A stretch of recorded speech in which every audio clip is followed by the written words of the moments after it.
Hello, hello, hello. Okay, it's real this time.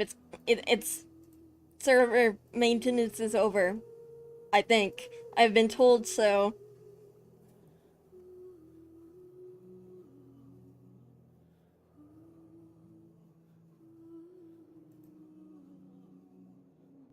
Hello, hello, hello.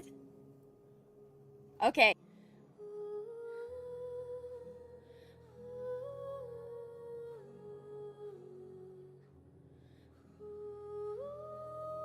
Let me just post the link along.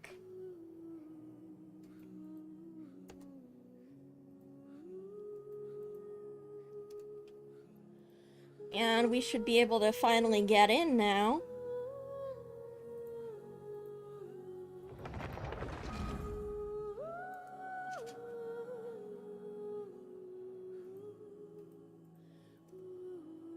Hello, Binks. You didn't.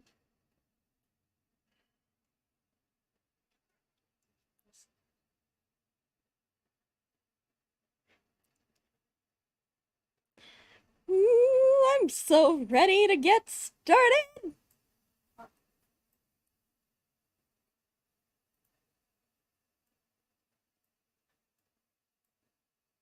Sumeru. Woo. Alright, it's taking a little bit to load. Understandable, because it's first time.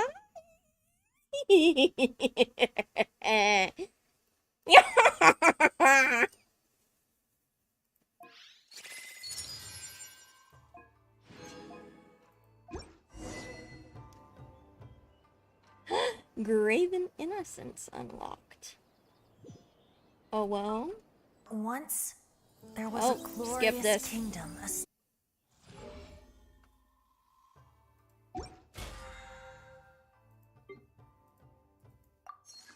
The commissioner. Yes! I'm going to get Zhongli. He is going to be mine.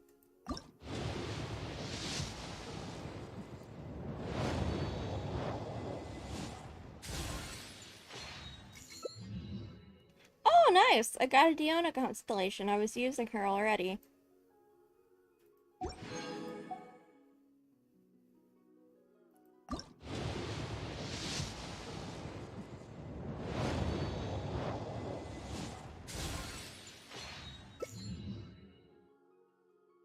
Got Flavonius book.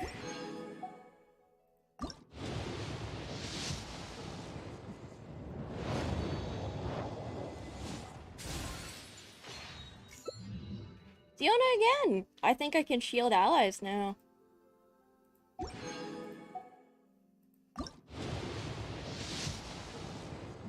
I've saved up so many wishes.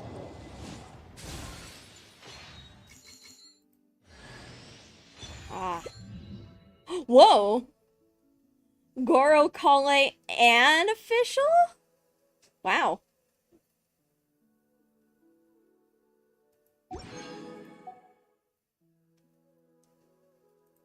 All in one pull. Or 110 pull.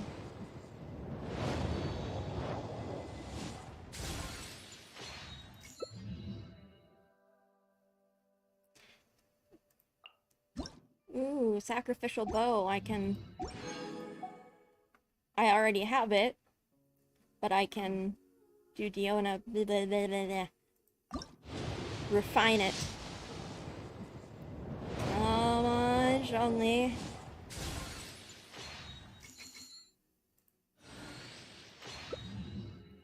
Diona again?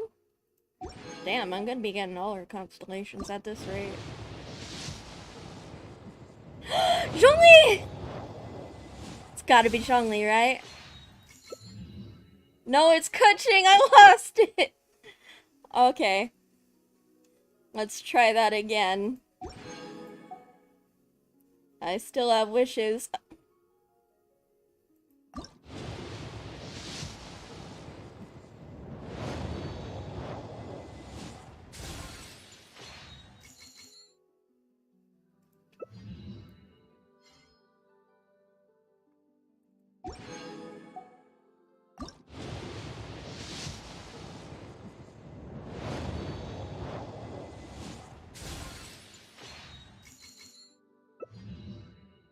Fiona again. Very useful.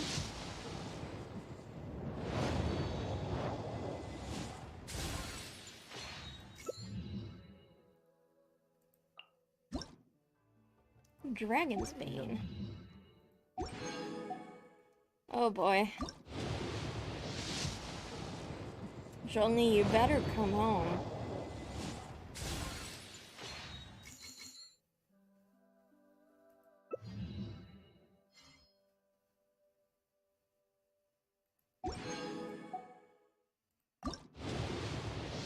I'm not gonna get any constellations for Johnny at this rate.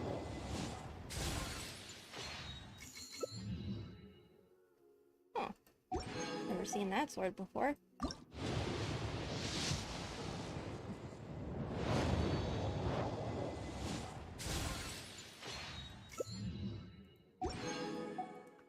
God damn it.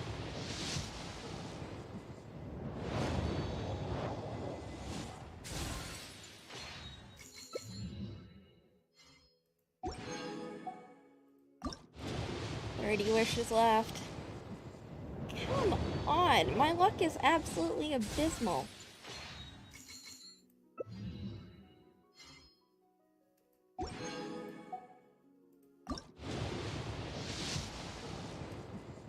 There he is. It's gotta be him, right? There's my boy! Hell yeah.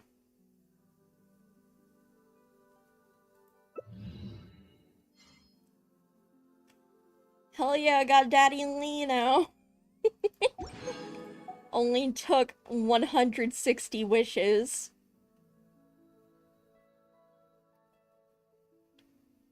Jesus.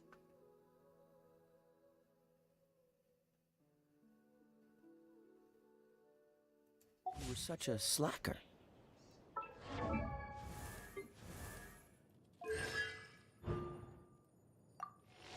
Oh, yep, I got all of Diona's constellations.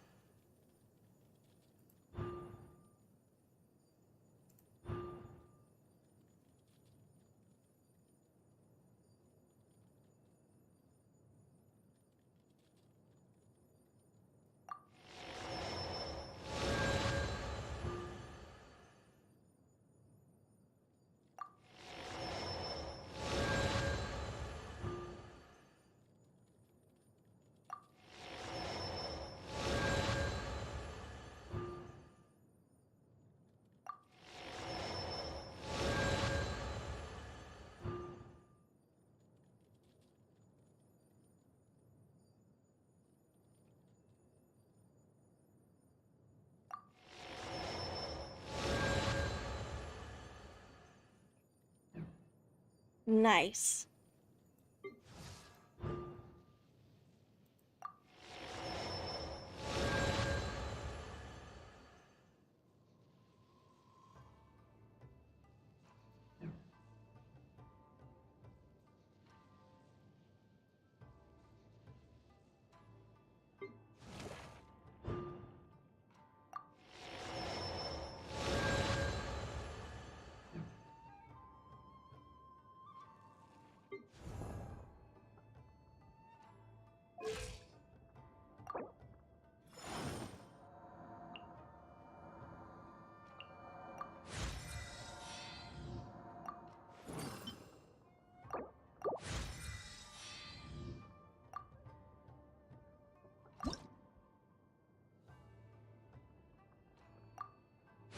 I'm gonna need so much more my strength core is lapis. returning.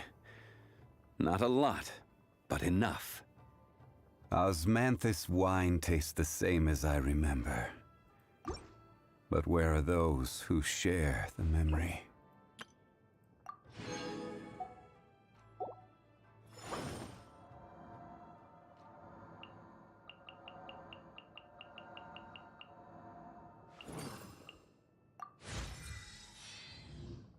It is going to take forever to get him leveled up all the way. But oh well. Finally have him. There are still documents.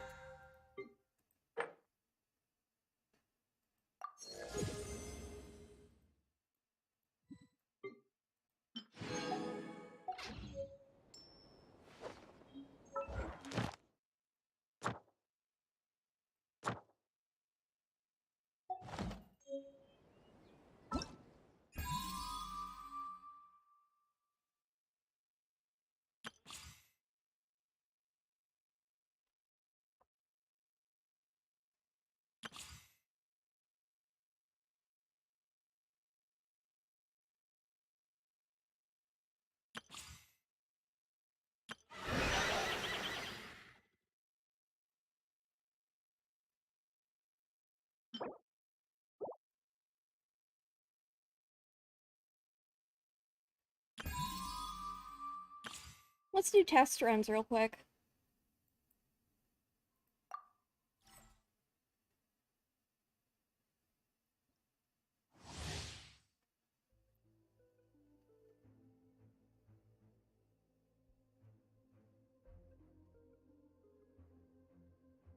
Homing arrow. Nice.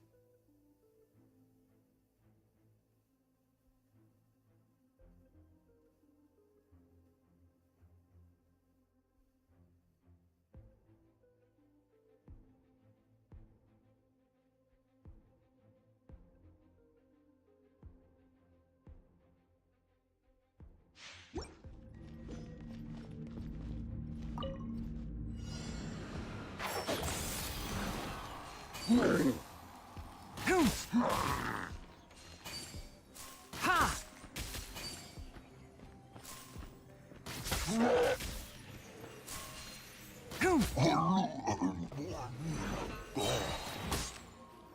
I hear everything. One with the forest. Ha!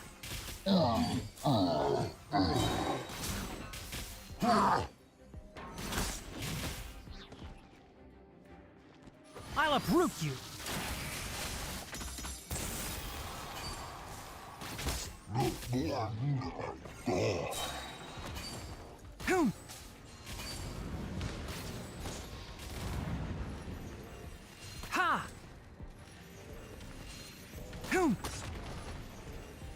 Ha! Ha! Can't see? I hear everything. Sa!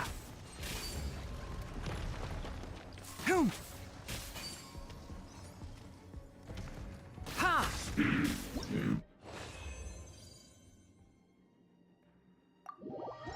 Huh. I actually really like Tignari's fighting style.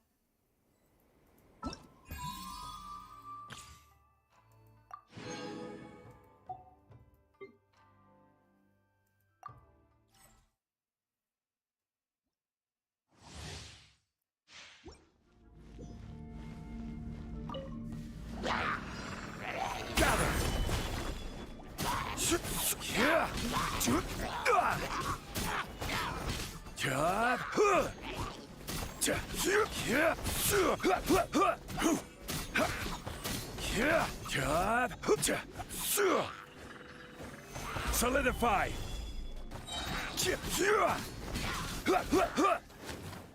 Order guide you.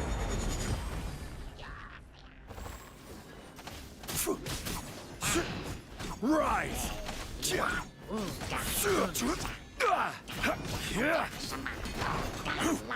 Stabilize.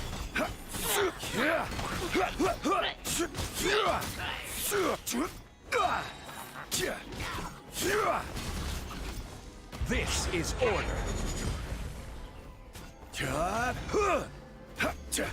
Gather.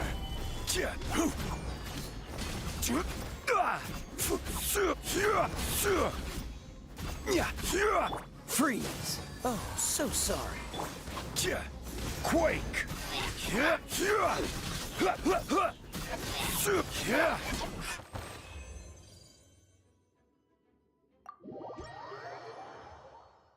It's a good thing Tignari is gonna be on standard banner.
Oh boy. You're toast! Try not to enjoy this too much. Yeah!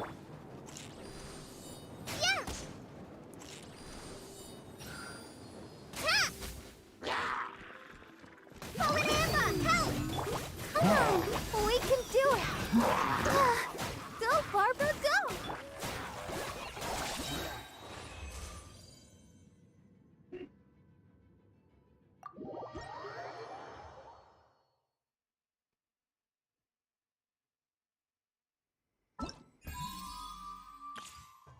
Love Cole, but her fighting style's not my thing.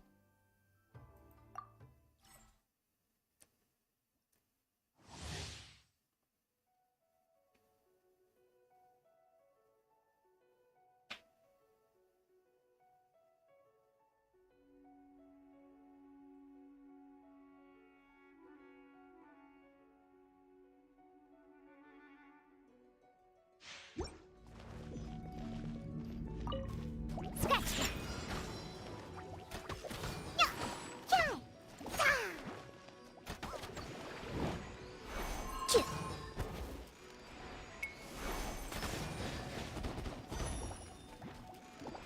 Ah! Shaken and stirred! Ah! Let's go, let's go! Yeah! Cool it! Diana Special! Chug, chug.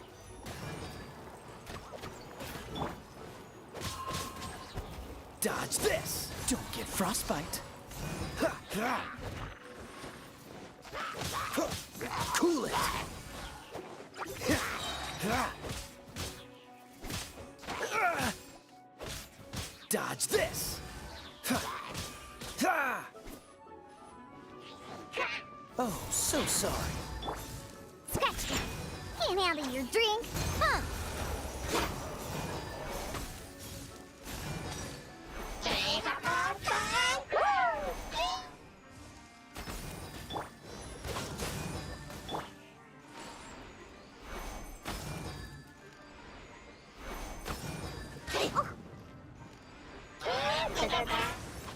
Think you can bully me? Ah! Ha! Ah! Ha! Ha! Ha! Ah! Ha! Ha! Ah! You're in for a little shock. Cool it! Ah! Ah! This moment will be frozen in time.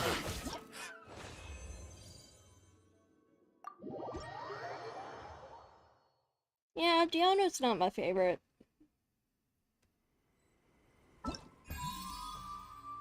Though I have her built to be a pretty good healer. Alright, official time.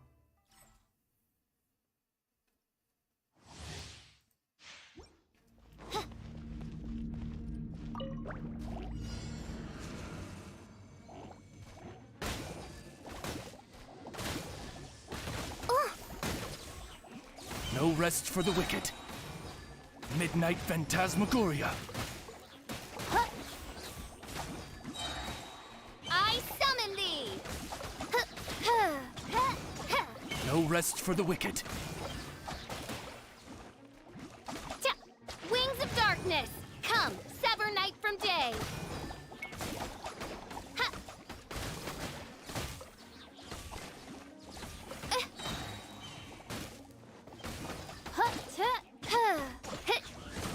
Shadow Raven, let night fall!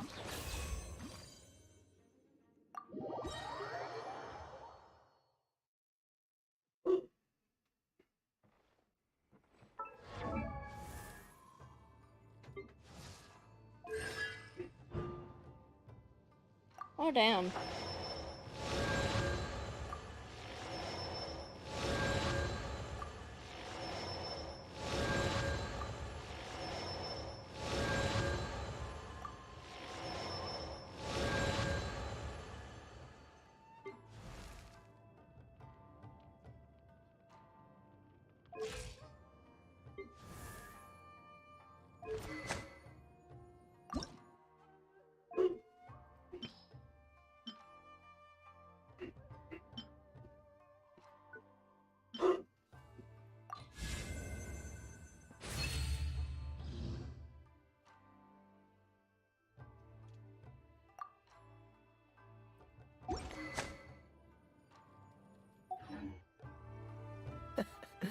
Seems all the other knights already have their hand.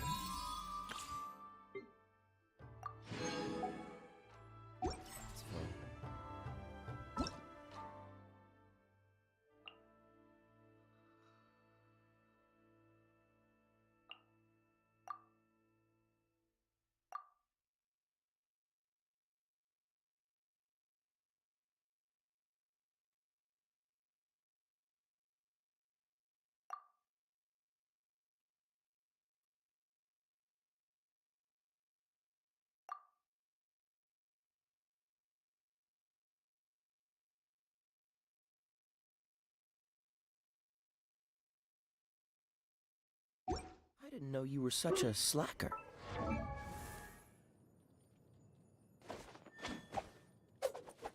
Alrighty.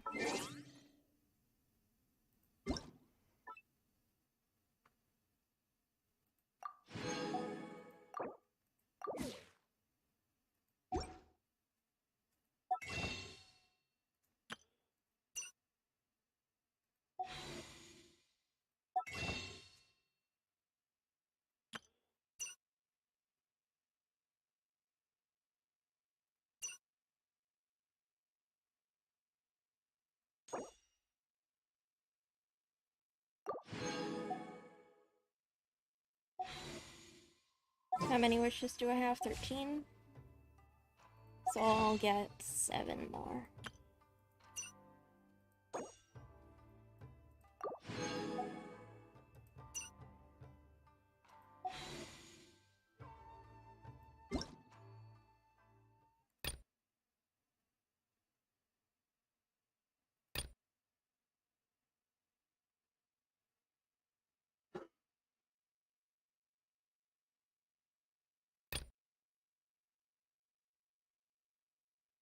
I'll fill out the survey later.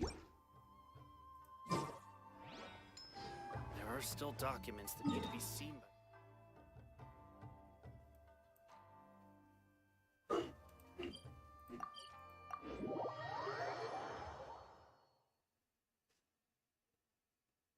Hello!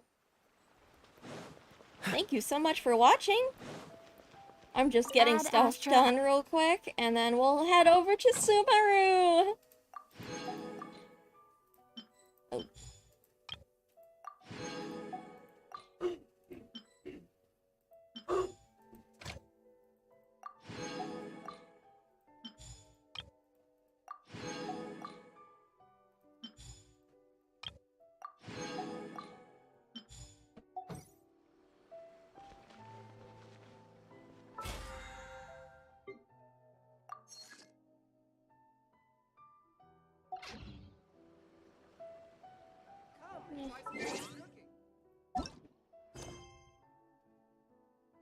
Oh my gosh, you're new? That's even better. Here we go.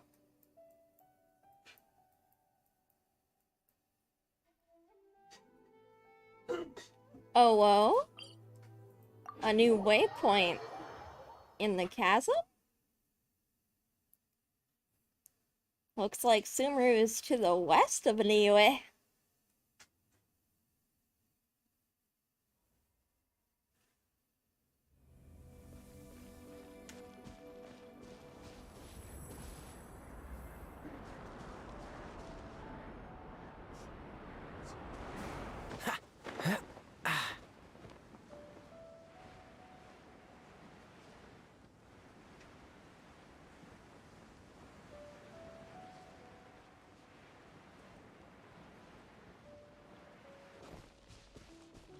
Oh, whoa. Lower.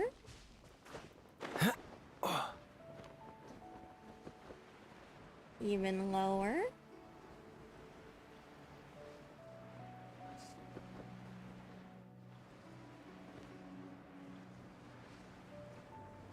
There it is.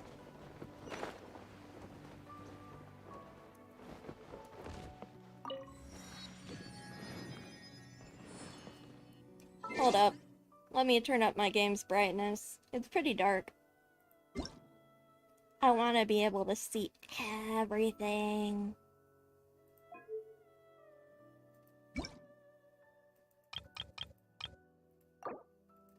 Even if it hurts my eyes.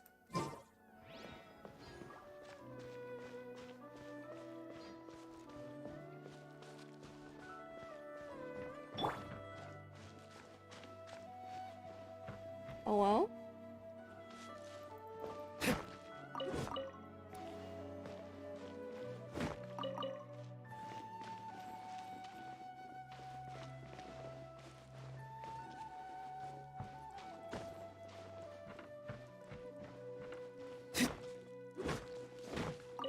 This is new, it's so new.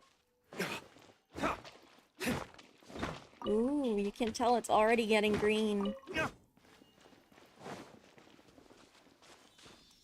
Oh, hello, Sealy. But man, they need to make a better road to Sumeru. This is very not easy for travel. Oh, hello. It's a tiny bar! Oh my gosh, she gives the mushroom as well as raw meat.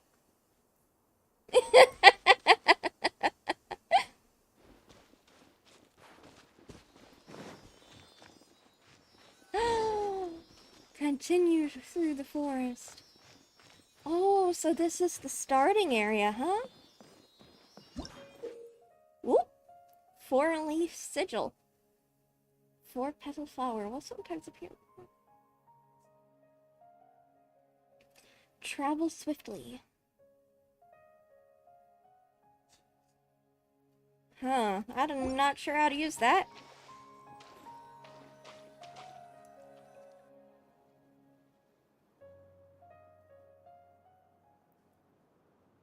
Now that we made it to Sumeru, our next objective should be to head to Sumeru City and find a way to meet with Lesser Lord Sumeru? Kusari. What the fuck, Paimon? Is that how you pronounce it? With an emphasis on the meh?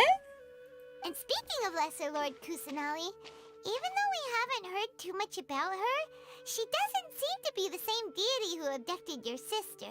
But even so, people call Sumeru the Nation of Wisdom, you know. If we can get a chance to meet the God of Wisdom, maybe she can give us some useful information. But, Paimon doesn't know the way to Sumeru City. Maybe we can climb up to that spot with the Statue of the Seven on it. That'll give us a way better view of things. Even if we can't see exactly where the city is, at least we'll be able to check for some smaller settlements nearby. Wait a second. Look! There's someone up ahead! Ooh. Perfect timing! Now we can just ask for directions rather than wander around like lost adventurers. Hey there! We're not from around here and seem to have gotten a little lost. She just walked right by. Some directions. Huh? Did they not hear Paimon? Hey! You over there! Could you give us some directions? Huh? What the fuck? What's going on here? There's no way she could have missed that. Wait! Could she be ignoring us? How dare she? Well, even so, she might be heading someplace where we could find other people to ask. Let's keep our distance and follow her. I mean, Paimon is pretty annoying in When we get the English, chance, we'll so just I ask someone else for understand. directions.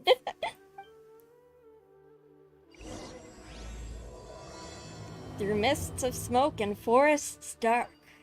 Come on, let's follow her. Just keep quiet. Make sure she doesn't notice us. Oh no, it's another one of those fucking Better than stealth nothing. missions. I hate those. How do I use this? It's right there. Eh. Do I need to blow Dodge elements this. at it? It was not very specific. Hello! Thank you for watching.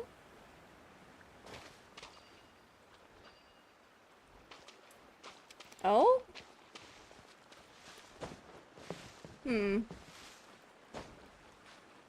It would be much easier if I was able to use this thing, but I don't know how. Catch the wind. Oh wait, I have to press T. No wonder. I'm a silly.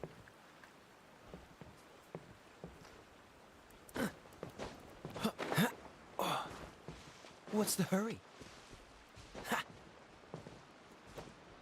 Oh, a fruit. A new fruit. Para fruit. Hello.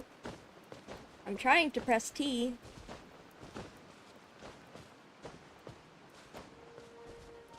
Ooh, Sumeru rose. That's really pretty.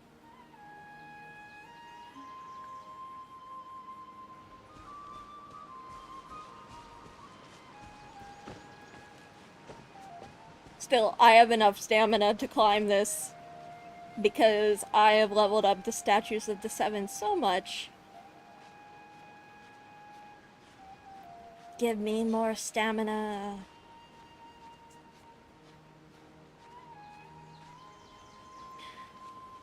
I'm on the America server.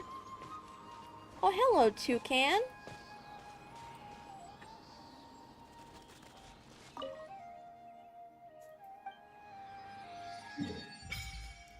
Ta-da! Oh, there's Sumeru City.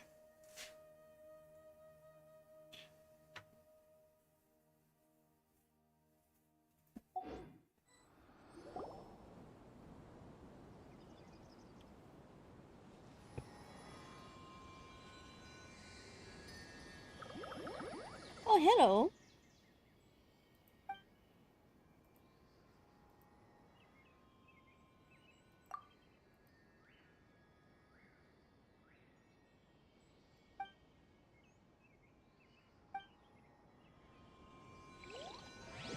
This statue of the seven looks to be in very bad repair. Like, this thing needs to be repaired. Why?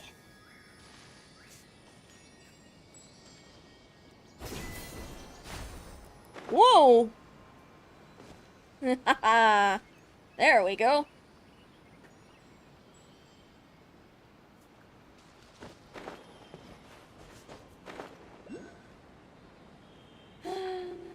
A Dendroculus? Somewhere? Maybe it's in this tree. Or, no, it's probably in this little hut.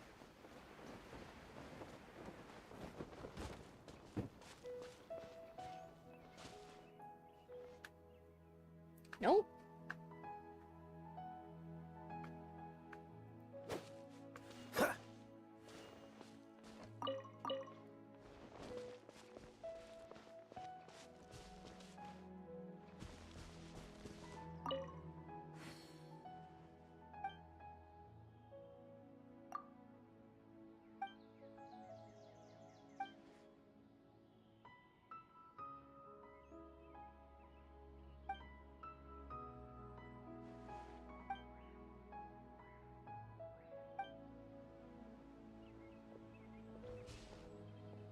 Oh, there's a Dendroculus.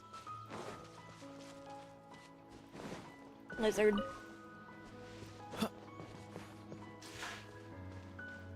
Viewpoint. I'm totally not going in the right direction, but whatever.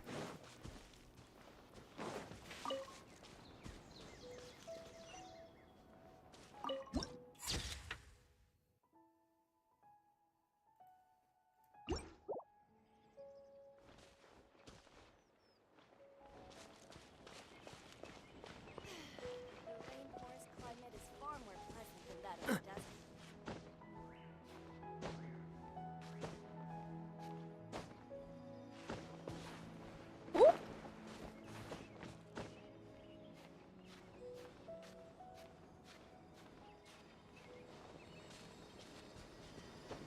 No, that is not a Dendroculus. That's one of those things. Oh wait, there's a Dendroculus on top of that. Man, what the heck? How do I use these things? They aren't letting me.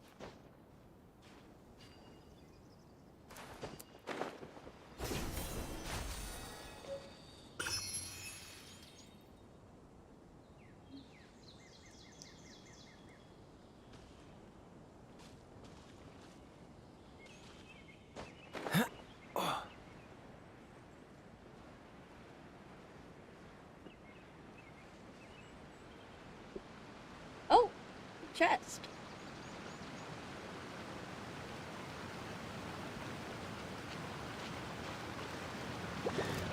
Ah, you fuckers. Ah! Oh, so sorry. Cool it.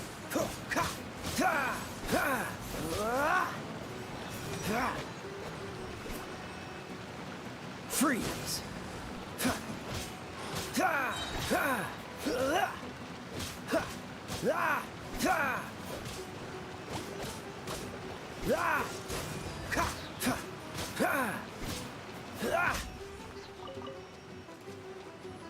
Now you. Dodge this.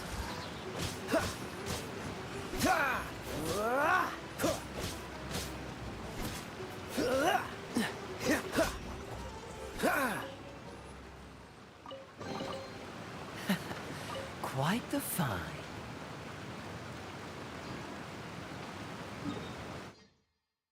Okay, let's go back to the Statue of the Seven.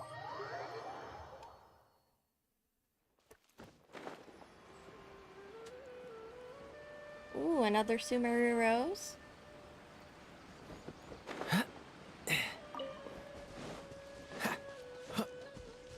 Ooh, Zayton Peach.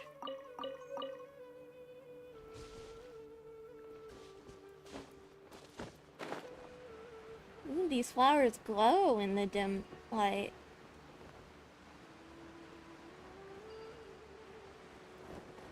Huh?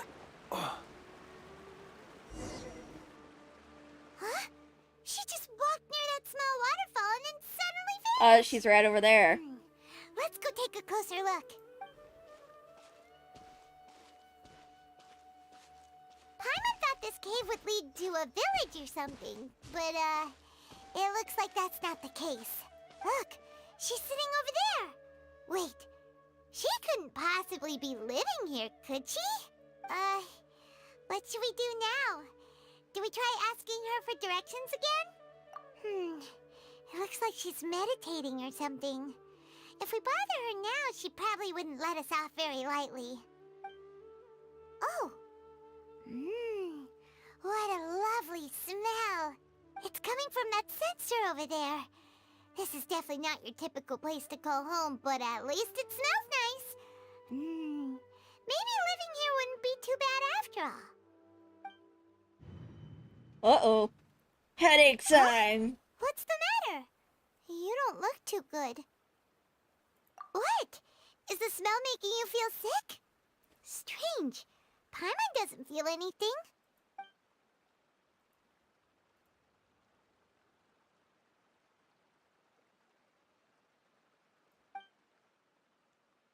Uh-oh.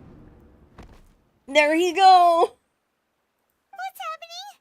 Traveler? This is no time for a nap. Oh, come on, wake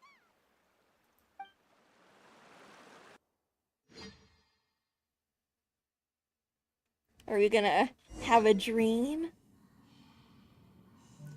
Oh! We do have a dream.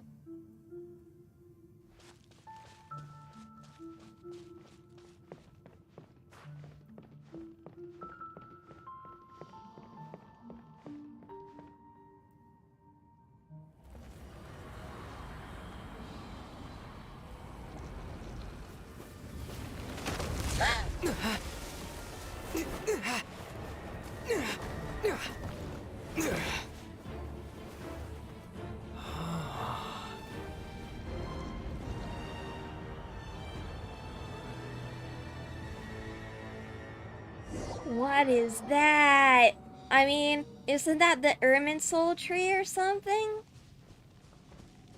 But what voice?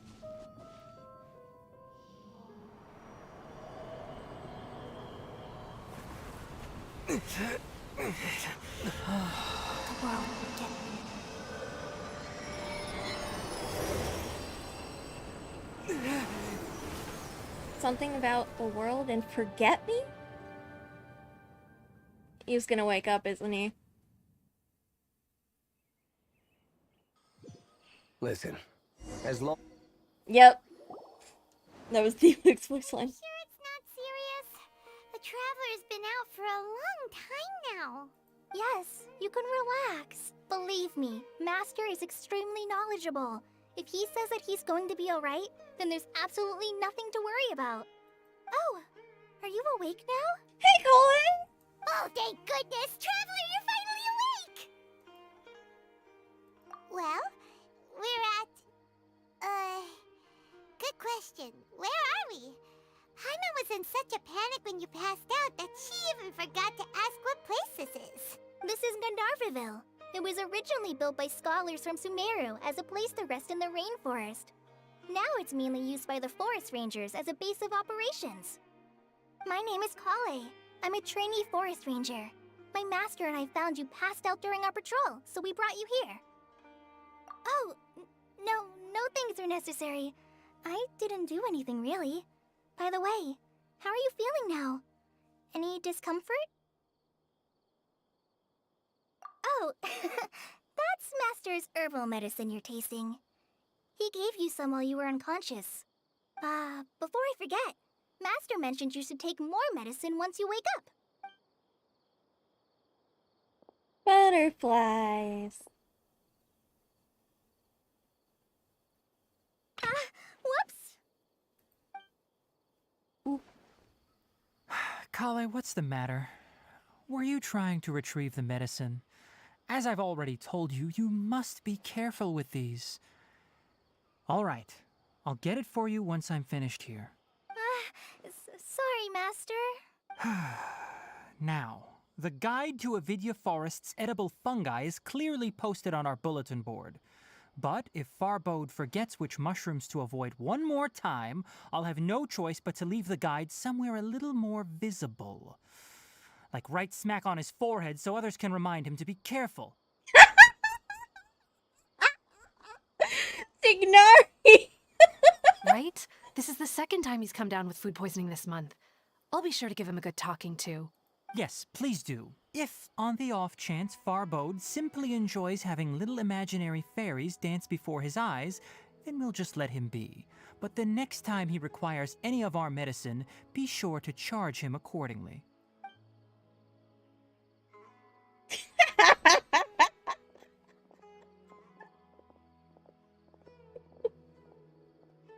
So, how are you doing? Feeling better? Oh, this is my master, Forest Watcher Tainari. He's chief officer over all the rangers here in Gandharvaville. I already informed Paimon about the reason you fell unconscious earlier. But now that you're awake, let me explain it for you as well. It is common practice for Sumeru scholars of certain darshans to dedicate themselves to training and meditation in isolated areas, particularly the nearby forests. While meditating, they use a certain incense known as spirit borneol to help calm their minds as they enter a state of deep rumination. In hopes of asking directions, you two followed a scholar named Hypatia into her cave. The incense you smelled inside was the spirit borneol I just mentioned.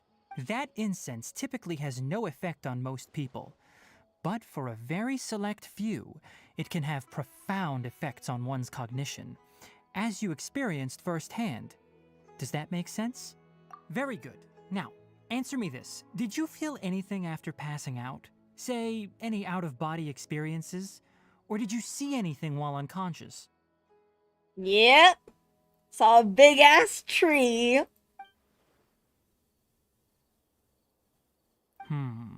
Kale, let the others know to stop bringing their patrol logs here for now. Huh? Why? Because these two will be staying here for the next few days. They can have my room and I'll bunk with Amir. Now get a move on and be sure to do as I've said. Yes, Master Tainari.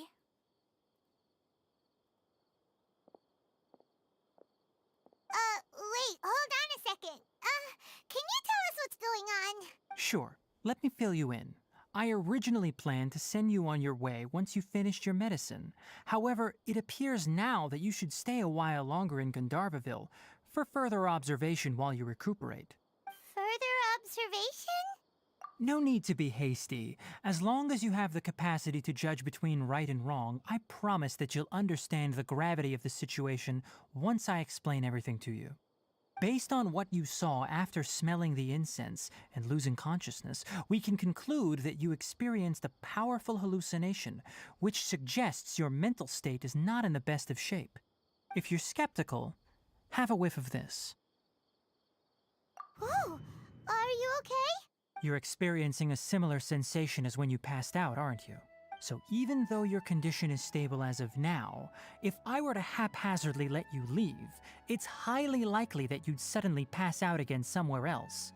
The rainforest is home to many fierce animals and hazardous areas. If something were to happen to you again, I'm afraid you might not be so lucky. For now, I suggest you continue taking your medicine each day and avoid wandering off on your own. At least until you stop having adverse reactions to this kind of smell, okay? Good. Now continue resting while I fire up another bowl of medicine for you. Yep, it's out! Seriously? We just arrived in Sumeru and we're already having problems left and right! Paimon knows we're set I'm on allergic! meeting Lord Kusanali as soon as possible, but you really don't look too good. It'd probably be best to let you recover first. Hey! Are you even listening to Paimon? Paimon's over here worrying about you, you know. What's weird? You mean how you're feeling now? You mean the vision of tree roots and red skies you saw? But if those weren't hallucinations, what could they be? A prophecy.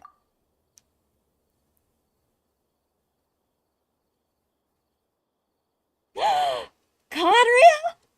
Well, considering how unique you are, Paimon trusts your judgment here. But why didn't you say anything about it to Tainari? If he misjudged your condition, then there's a chance you could get worse, right? Huh? You mean that Tainari already knows that what you saw weren't hallucinations? But if that's the case, why would he try to hide that from us? Oh, Paimon gets it now. That explains why you were so quiet earlier. Well, that settles it then. We'll stay here to rest up and figure out what's going on with your hallucinations. But it seems like asking Tainari might not be an option anymore. What do you think we should do? Good idea. Kale's pretty friendly. We can ask her tomorrow about what she knows regarding the Dendro Archon and customs in Sumeru.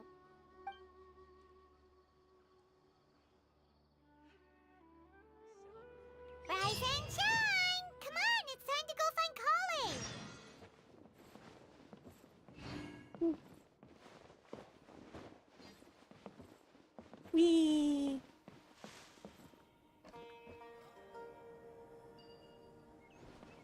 Oof, rip, that is such a mood.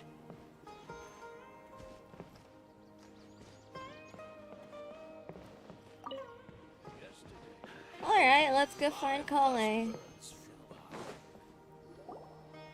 Alright, next let's see your right hand. Yes, not bad. But please remember that you still need to be careful. Understand? Yes, I will. By the way, Master, I still haven't received the patrol route for today. Look, Kale, today's patrol will be a long one, so you won't be coming along this time. Besides, there's a chance we may encounter... well, you understand. But I have a vision too! Am I useless to everyone now? Don't talk like that, Kale. This is not something you need to be worrying about right now. Ah, there you are. Feeling any better? Yeah, since we'll be staying here for now, we thought we might as well try lending a hand around here. Seems you're not the type to sit back and take it easy for a while, huh? In that case, perhaps Kale could take you two for a patrol south of Gandharvaville for the day. And if you're feeling up to it, you can be responsible for cleaning the Statue of the Seven. Tainari, we're ready to head out. Roger, I'll be right there. All right, we'll be heading into the forest now. I'll leave any further details to Kale. Yes, you can count on me. So, Kale, what exactly are we going to be doing today? Tainari mentioned cleaning the statue just now, but, that doesn't really sound like the job for a ranger. Well, a forest ranger's responsibilities can be pretty diverse.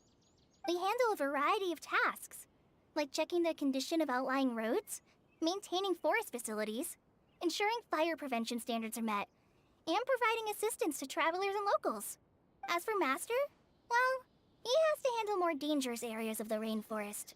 Today we can perform routine checks on the pathway lamps as we make our way to the Statue of the Seven. Paimon, traveler, this way! You can leave the task of checking the lamps to me. In the meantime, you two can keep an eye out for anything unusual. We've never been to Sumeru before. We wouldn't know what counts as unusual.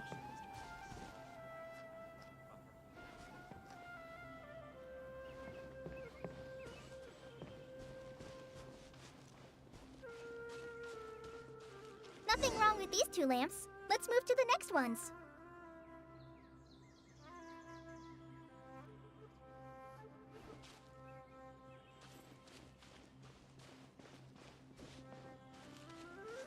Oh, this lamp seems to be getting a little wobbly.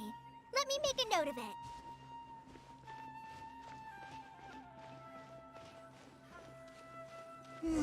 No problems with this lamp. Good.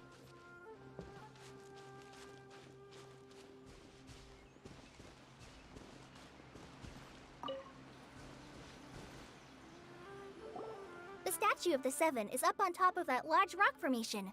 You must have seen it when you came down this road before. Yep. It's pretty high up there, isn't it? Don't worry. If you're afraid you can't make it up there, I'm sure Master wouldn't mind if you don't clean the statue. Oh? I guess I'll leave it up to you then. There's not much footing once you reach the statue, so be careful up there. Paimon will fly up with you and help you with those hard-to-reach areas. By the way, Kale, do you know anything about the Dendro Archon? You know, what's she like? That depends. Are you referring to Greater Lord Rukkhadevata or Lesser Lord Kusanali? Huh? Greater Lord Rukkhadevata?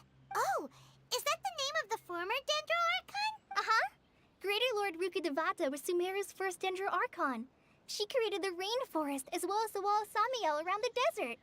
Her works provided a means of peaceful living for everyone. To the people of Sumeru, she's not only a symbol of wisdom, but also of power and kindness. Unfortunately, she disappeared in a great calamity that occurred a few hundred years ago. According to what Master has told me, the sages later found the newly born Dendro Archon and whisked her back to Sumeru. To celebrate the reinstatement of their lost deity, the sages dubbed her Lesser Lord Kusanali and let her reside in the sanctuary of Siristana. Uh-huh. Then what happened? Well, and then... I'm not too sure what happened, to be honest. Huh? You're not too sure? But aren't you from Sumeru? Yeah, I'm from Sumeru. But... Maybe it's difficult to discuss this topic with strangers. If that's the case, then don't worry, we understand. No, it's not that. I'm not trying to hide something from you. Besides, I don't consider you two strangers. Anyway, you two know Amber, right? Wait, Amber? You mean... Yes, that's her.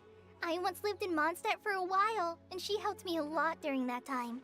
You could even say that she helped me become a new person. Aww. There's no one like Amber. She lives life to the fullest while always adhering to her strong sense of justice.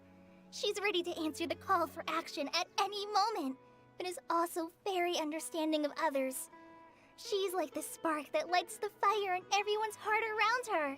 If you ask me, she's a prime example of a true outrider. She's the first person anyone coming to Mondstadt will meet. You can't help but be enthralled by her charm and enthusiasm, causing you to fall in love with the lands of Mondstadt and...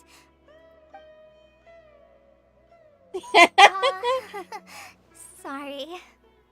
I think she has a crush. Understandable. I ship them now. Paimon thought the work of Outriders was a little different from what you just described, but one thing's for sure, you really like Amber. Sorry. I was rambling on just now. It must have sounded kinda weird. It's alright, Kale. Knowing that you're a friend of Amber somehow makes Paimon suddenly feel a lot closer to you. So, how do you know that we've met Amber? Well, after I returned to Sumeru, Amber and I have stayed in touch by writing each other letters.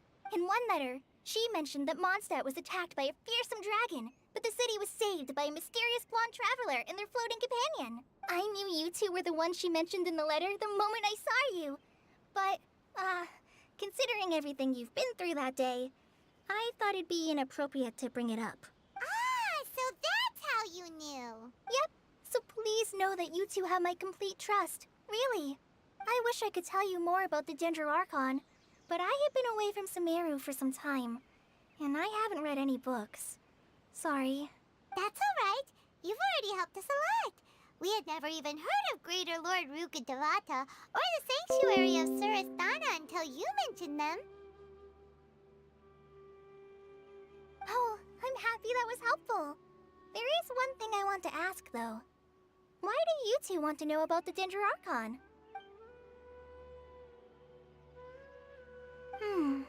So that's why you're here. Thank you for telling me your story. Don't mention it. We are friends after all, right? Alright, we have a statue to clean. You both have my thanks. While you two are up there cleaning, I'll go ahead and inspect the forest canopy. Let's meet back here shortly.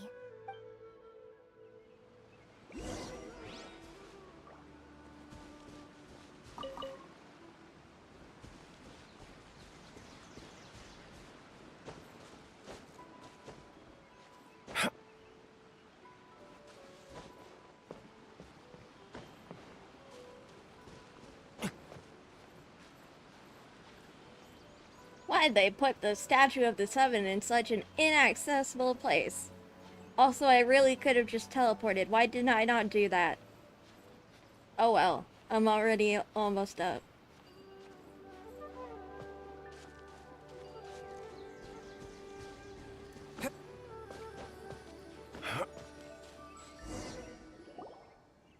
Huh.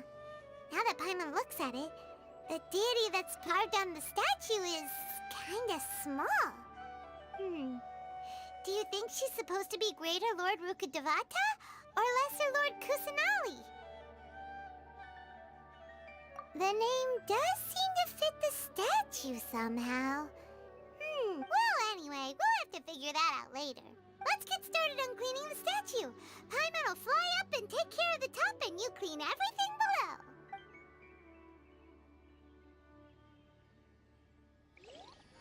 Nice work! That's one clean statue. Let's head down and meet up with Kale.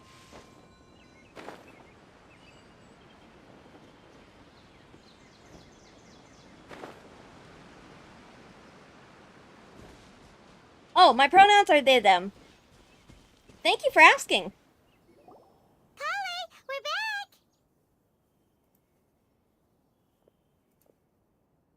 Welcome back! You must be tired after all that climbing. Let's take a little break. I brought some fruit and water for us. Yay, food! What kind of goodies did you bring? Hey, don't be a party pooper. It's not like Kale is a stranger or anything. Besides, the best way to compliment a chef is to show passion for their food. Xiangling taught Paimon that. Aww. I prepared a nice portable dish that forest rangers like to eat called pita pockets. I hope you'll like them. Whoops! Ah, no! You dropped it on the ground! Whoops. Not to worry. I wrapped a few layers of oiled paper around each pita. They should be fine. Oh, whew. Paimon nearly had a heart attack there. Over some pita pockets? Those pitas are amazing! You're quite the cook, Kale. Thank goodness you wrapped them in paper. Paimon wouldn't have been able to sleep at night knowing something so tasty had been wasted. You really know how to compliment the chef, Paimon. Since you liked it so much, I'll be sure to give you a copy of the recipe sometime. I'll even include all my personal cooking pointers, so you'll be making your own pita pockets in no time. Aww. Yay! Thanks, Kale! It's hard to believe someone as diligent as you could have clumsy moments too. Oh, I guess guess it happens from time to time. Oh, it's her curse. Kale, don't you think that Tainari's a little too strict with you? He won't let you touch anything without his permission. Paimon knocks stuff over all the time flying around the Traveler, but he's never said anything. Everyone has their clumsy moments. No, you've got the wrong idea about Master. Sure, he may seem a bit harsh at first, but with some time, you'll see that he's actually very kind-hearted. I've heard the veteran rangers say that Master is from some ancient and mysterious race that is known for their cunning wit and reclusive nature. Oh, by the way, you've heard of the Academia, right? Well, there's a group called,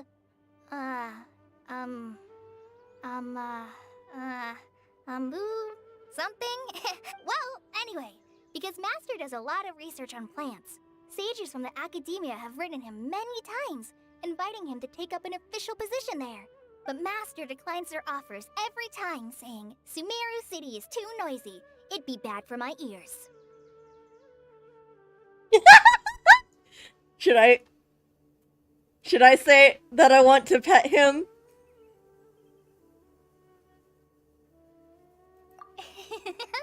I know, right? Yes! I've always wanted to pet them too. Anyway, Master could have easily left the rainforest to take up a position at the Academia, but he chose to stay here instead as a forest watcher, helping the locals every day and passing on his knowledge to trainees. In fact, Master's the one who taught me how to make pita pockets. Really? Paimon would have never guessed that.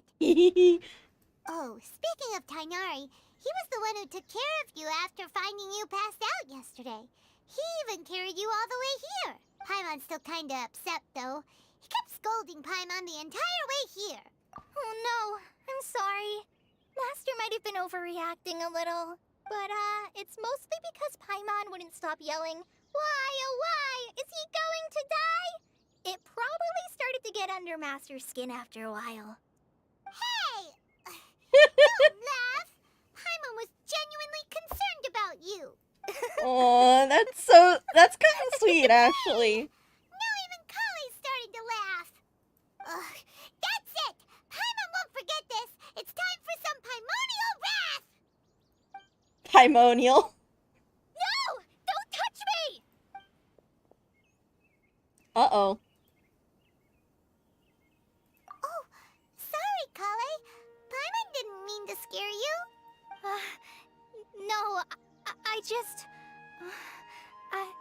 I didn't mean that. Kale, are you okay? What's the matter? No, I'm fine. I'm sorry. I must have startled you both reacting like that. Oh, well, it's getting late now. Let's hurry back to poor Gennarville. Kale. I think Master and the others should be back by now, too. Huh? What was up with Kale just now? And why is she in such a hurry all of a sudden? Look, she's practically running back. I don't know, it looks like she's walking to me.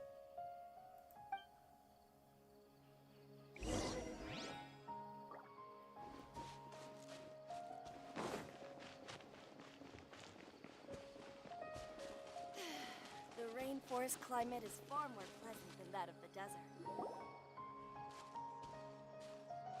Ah, Traveler. You've returned. Yep, we're back.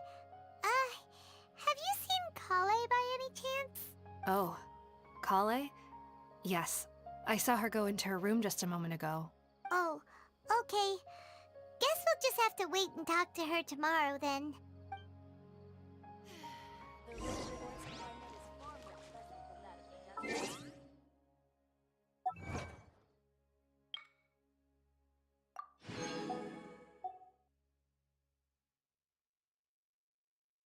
pleasant than that of the desert. Okay. Time skip.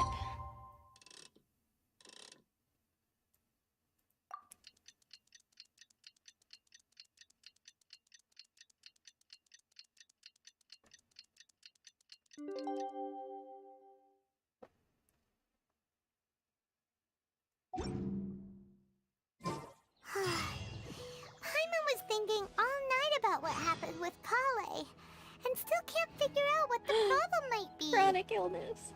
Maybe she's in a better mood now. Let's go check on her.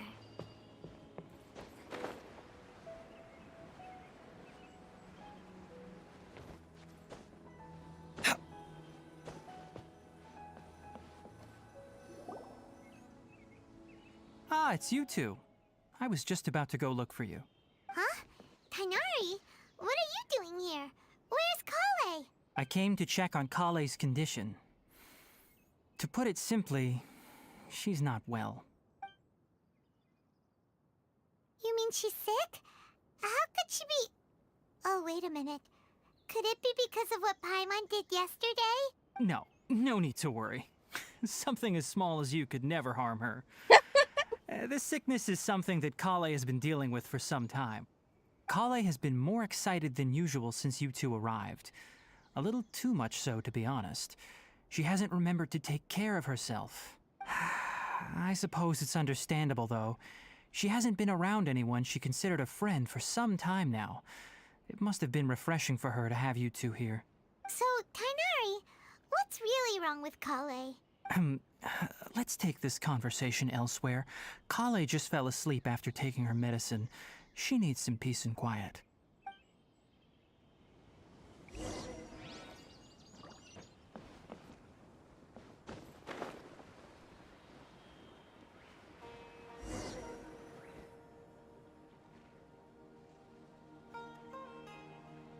All right, let's continue our conversation here, shall we? To be honest, I hadn't realized that you're that honorary knight from Mondstadt until Kale told me just now. I've also heard all about your deeds in Liyue and Inazuma. So, just to clarify, what I'm about to tell you about Kale is not because of who you are or your past feats. Instead, I am going to tell you because, well, because Kale asked me to. And honestly speaking, I was against Kale revealing her past to you. But she insisted, saying you two treated her with sincerity and as a friend. So now she wishes to reciprocate the gesture. So, Tainari, what exactly is wrong with Kale? You said this is something she's been dealing with for some time. Just how serious is it? Right. Ever since she was a child, she's been afflicted with a disease called Elazar. Elazar? Yes, it's a disease unique to the lands of Sumeru. It is characterized by dark and hardened scales that form on the body. At first, the afflicted may only feel mild numbness on the affected area of the skin. However, as the disease progresses, one may begin feeling fatigued and even experience peripheral paresthesia. What's paresthesia? Hold up, let me look that up. Or wait, I don't have my phone with me. Let me just...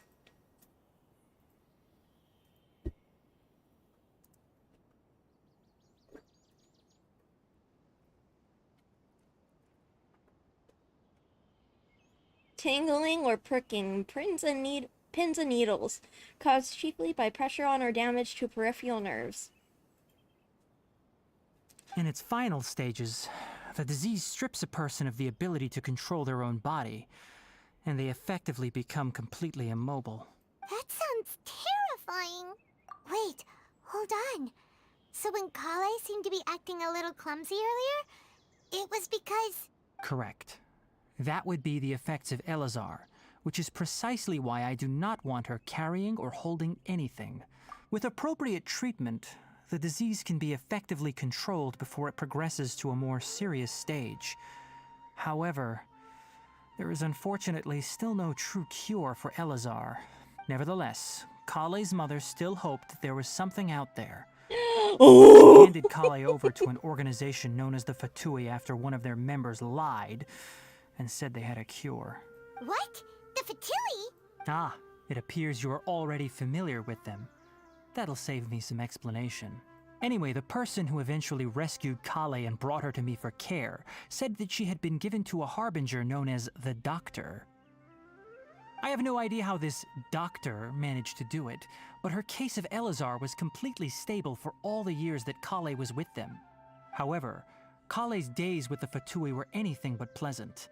Kale is a resilient individual and always tries to appear cheerful. but her experience with the Fatui has left deep scars. Even now, she can still feel deathly afraid of someone touching her. Oh, Paimon had no idea Kale's been through so much suffering. I did. Oh, by the way, Paimon, Kale wanted me to tell you that she's sorry for scaring you yesterday. She also wanted both of you to know that she's sorry for hiding her illness. Oh, I pulled on Zhongli's banner and I got him. Yeah. She doesn't need to apologize. None of this is her fault at all. It took so many wishes. 160 wishes to finally get him. Well said. I hope you'll get a chance to tell her that in person the next time you see her. Kale once thought that it would be impossible for her to have any real friendships. I trust that you two will never let my trainee experience such emotional pain again.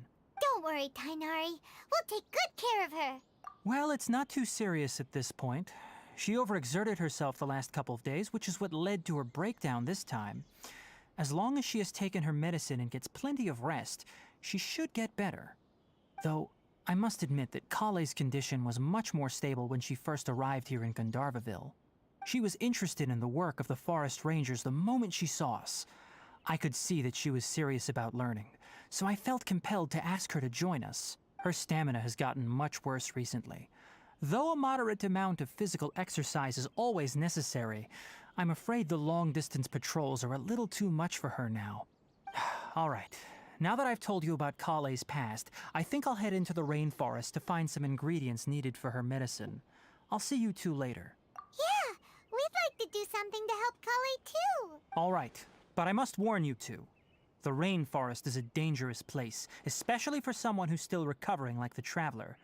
You must follow closely and listen to every instruction. No problemo. Let's go then. We'll be looking for a plant known as Lunar Lotus. It's often used to help those afflicted with Elazar recover their energy. Hey, Tainari? Where exactly are we going to find this plant? Lunar Lotus can be found all over the rainforest, but it often grows right here around Gandharvaville. Given the name, it sounds like we should be looking for it in the water. You are correct.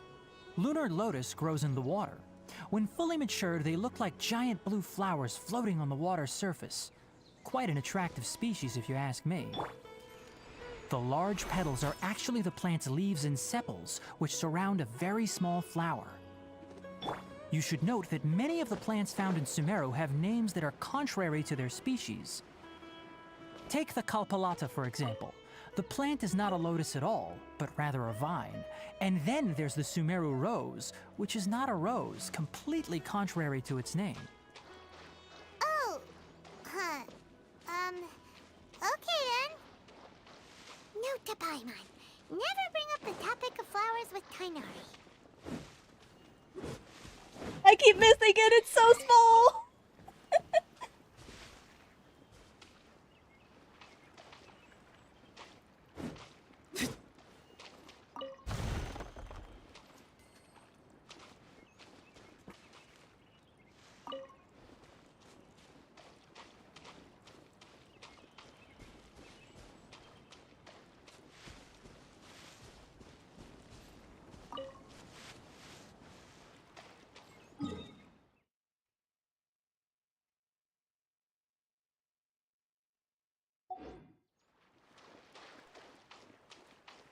Ooh, it's a shroom. Whee!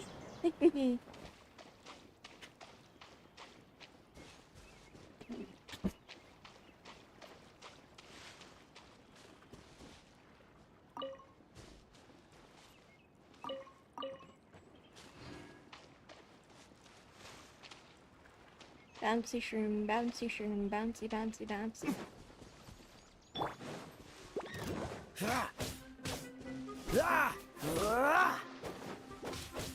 Cool it!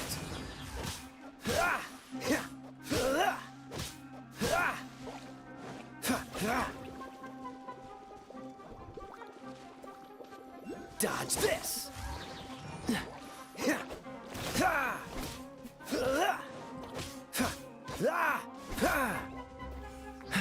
Cool it!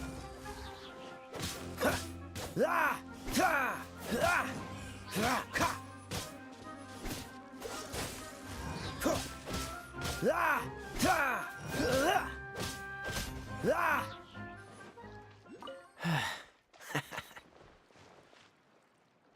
Ah! Wee.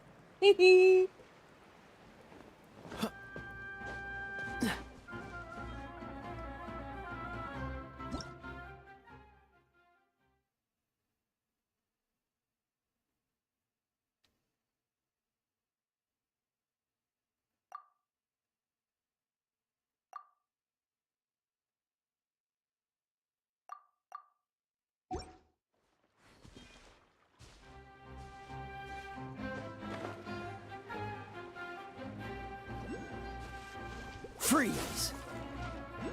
This moment will be frozen in time. Ha! Ha! Ha! Ha! Ha! Ha!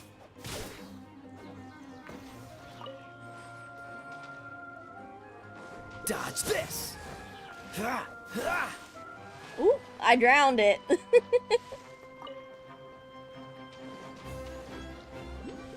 Cool it!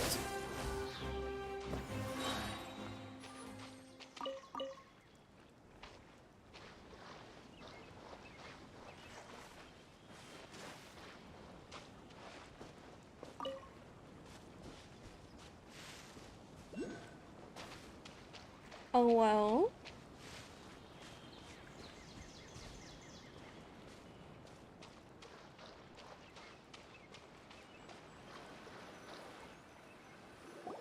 There should be lunar lotuses growing somewhere in this area. Let's split up and begin searching. If you could manage to gather 4 of them, that would be sufficient. We'll rendezvous here once you've gathered the needed amount.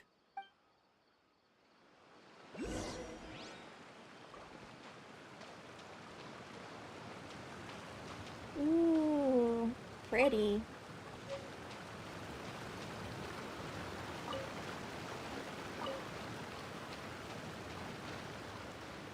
Alright, we've gathered enough lunar lotuses. Let's head back to meet Tainari. Tignari.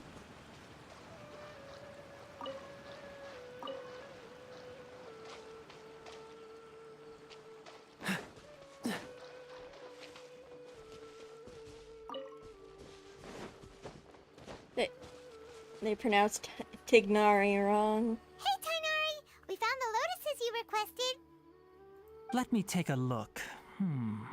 Good, very good. These are all excellent quality. I'm quite glad you two came along. Your exploration experience helped save me a lot of time here. It seems we even have enough time to stock up on some other things I need. Hey, Tainari! Uh-oh. Oh, Tainari! Someone's calling your name! They're dressed like a forest ranger. Ah yes, that's Amir and the others. But didn't they just set off not too long ago? What are they doing back so early? He does remind me of Albedo. Let's go find out what's going on. I think they'd get along great.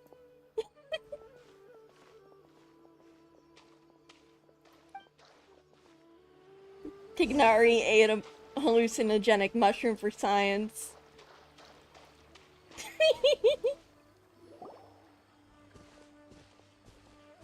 Tainari, thank goodness we found you here. We were just about to head back and find you at Gandharvaville. What's going on? We just discovered a withering zone. The Withering is back? But the patrol route you were on should have been already clear just a week ago. It reappeared so quickly. Can you tell me the exact location? It's up ahead, deep in the river valley. It's appeared in a spot that blocks nearly the entire narrow part of the valley area, so we decided to come find you as quickly as possible. And the radius of the contamination? Sorry, I couldn't get a clear enough view to tell. No one in our patrol team had a vision, and it appeared to still be spreading. So we didn't risk getting any closer. Okay, I understand. You made the right decision. I'll go deal with it right away. In the meantime, please guide these two back to Gandharvaville. Wait, Tainari! Why don't you let us help you? You two have only just arrived in Sumeru. You're still unfamiliar with many things in these lands. There's a unique type of anomaly that occurs in the Sumeru rainforest. It's called the Withering. The affected areas not only cause nearby vegetation to wither, but it's also lethal to wildlife and even people. If you don't carry a vision, then you should think twice before approaching such places. Yes, Amir is absolutely right. I wasn't kidding when I said the rainforest is a dangerous place. As Amir said, only someone with a vision, that is, the power to manipulate elements, will be able to resist the withering's corrosive effects for a time. That's right. If any of the forest rangers without a vision come across a withering zone, we first make a record of the location and then have a ranger with the proper abilities deal with it, like Tainari here. Only someone with a vision can venture within a withering zone and find a way to deal with it. But you don't seem to carry a vision. Don't worry, he may not have a vision, but he's a real pro at using the power of the elements. It seems the rumors about you are true. In that case, all right, you two may accompany me. We typically only teach visitors how to identify the withering as they're about to leave Gandharvaville. We'll make an exception today and show you what it looks like up close. Oh well. Oh well. Ew.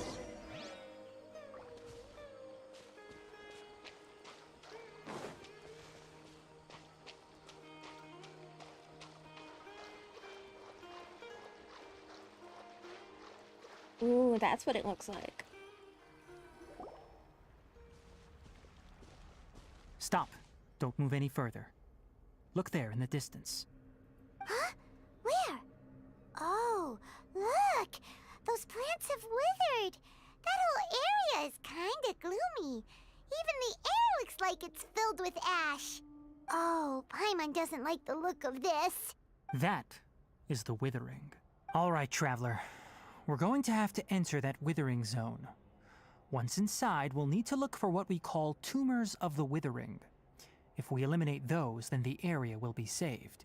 Thank you, but I must warn you. Don't push yourself. This is your first time handling this sort of thing, after all.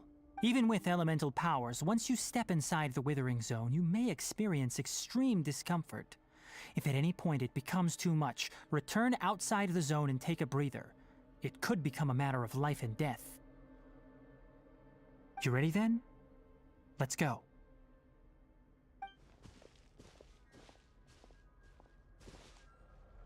First, we must locate any branches sustaining the withering zone.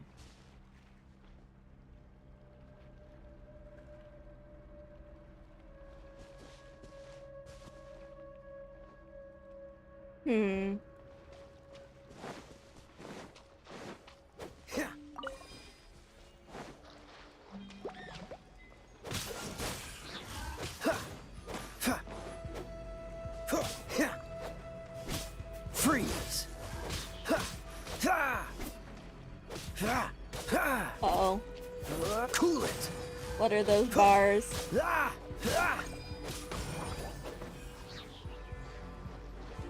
Oh, so sorry.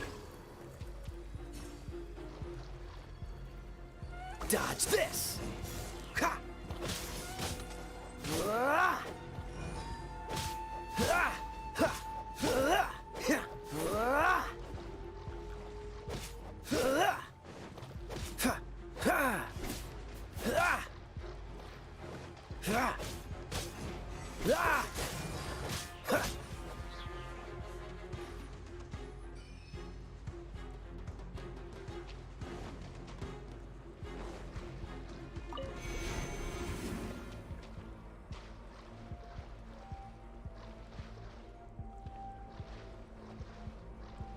Cool it!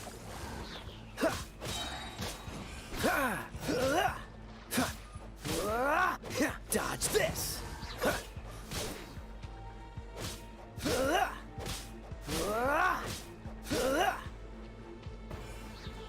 I typically main D-Luke, but I'm using Kaya right now because...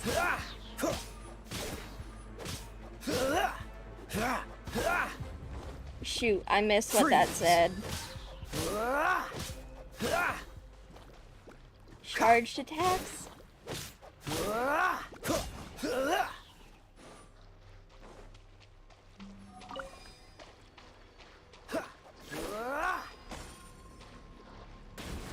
Ouch.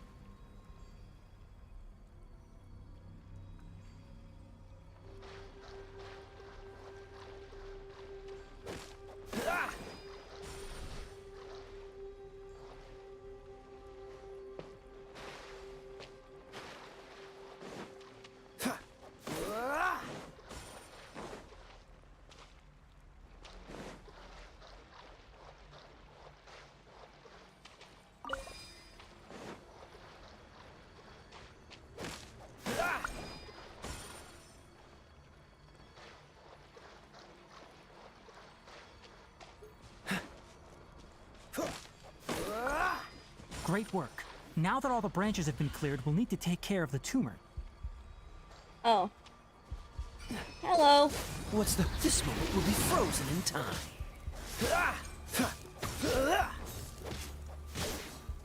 Cool it!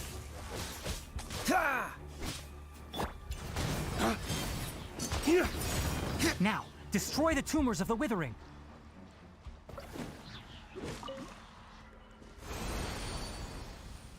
We did it! Everything's returning to normal now! Yes, thanks to you two. We were able to quickly restore this area back to normal. Tainari?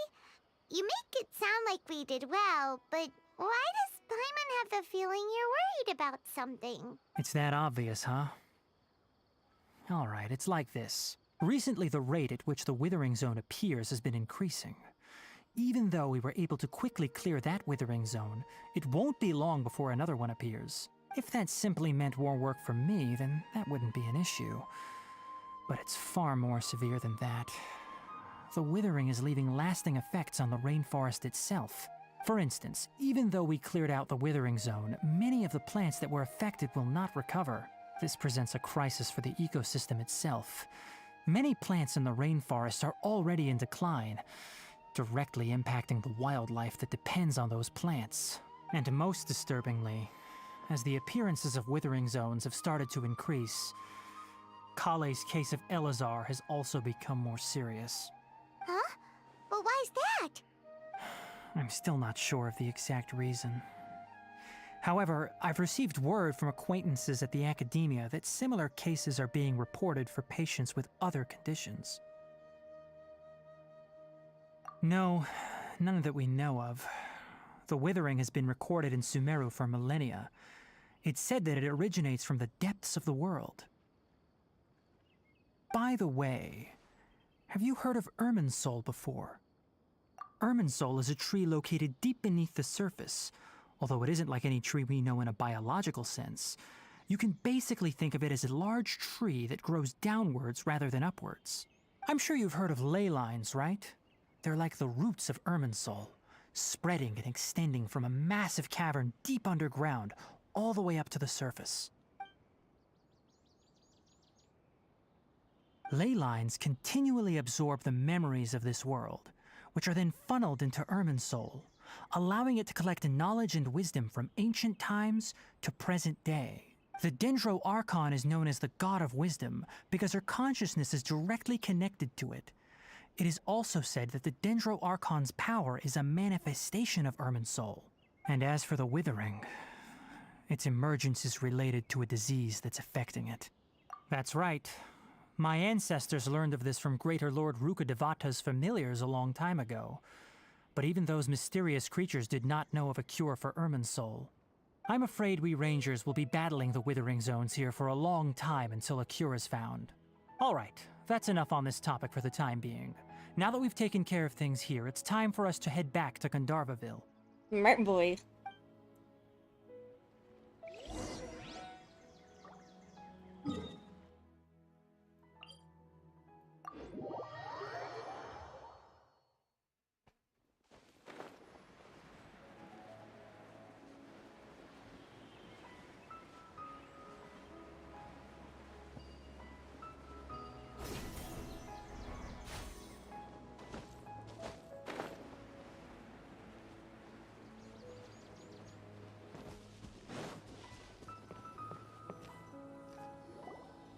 Oh, Tainari, you all made it back.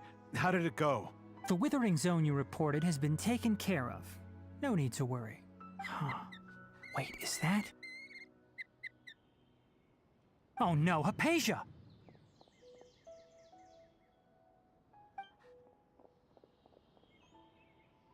Huh? What's wrong, Tainari? This Duskbird is Hypatia's designated courier for urgent news. You do remember her, don't you? She's the scholar you and Paimon were following when you first arrived in Sumeru. Oh, her? How could we forget? So did something happen? No, I'm not. I have D-Luke skin, but I haven't spent that much money. Let me see what's written in the letter first. So what's it say? And what's with that weird expression on your face? Paimon read it. Huh? All Paimon sees are 3 squiggly lines. Yes, allow me to explain. After we brought you from Hypatia's cave to Gandharvaville, Hypatia resumed her meditation. She must have just finished. It's been nearly 3 days since she's had anything to eat, and it appears she's forgotten to prepare some rations. This letter is her asking us for help. We need to go. What? You mean she's been sitting there for 3 days? Hey, wait, how did you know all that from just a few lines on the paper? Well, obviously because this has happened before. Last time she drew 5 lines, and by the time we found her... Well, I'd prefer not to remember that. Needless to say, Hypatia's been through worse, but we should still get to her as quickly as possible. I've got some emergency rations set aside for times like these. Paimon, Traveler, could you two bring these to her? Wait, you want us to bring her the rations? But will the Traveler be okay if her cave is still filled with that funny incense? Let's find out. Here, Traveler, take a smell and see. So, how do you feel? Huh? Really? You're not feeling even a little drowsy? But wait, how'd you know that he'd be okay this time, Tighnari? Back when we were clearing the Withering Zone, I observed that he could adeptly manipulate the Dendro element. I knew then that he would be fine. And if I may ask, when I was telling you two about Irminsul's ley lines, was what I described similar at all to what you saw while you were unconscious? That's correct. Those weren't hallucinations at all. Though I don't intend to apologize for deceiving you, because what you saw is of significant importance. Not just for the nation of Sumeru, but the entire world of Teyvat. My forefathers were shown much favor by Greater Lord Rukkhadevata. We took an oath to protect this nation together with her. Now that that duty has fallen to me, it was part of my responsibilities to ascertain whether you could be entrusted with the fate of Sumeru. Now, after seeing you in action with my own eyes, you have earned my confidence, and I no longer feel the need to hide any secrets from you. When you passed out, your consciousness had connected directly with Irminsul. What you witnessed were actually real memories contained within Irminsul itself. I could try to tell you more, but it would be better if you went to ask Hypatia instead. Her focus on meditation and use of Spirit Borneol are aimed at establishing a connection with Irminsul, just as you did. That sounds nice and all, but will she really help us? Seriously, she completely ignored us the last time we tried talking to her. That was because when you ran into her, she was in a special phase of her training. During that time, she must avoid communicating with others. Please, wait here for a moment.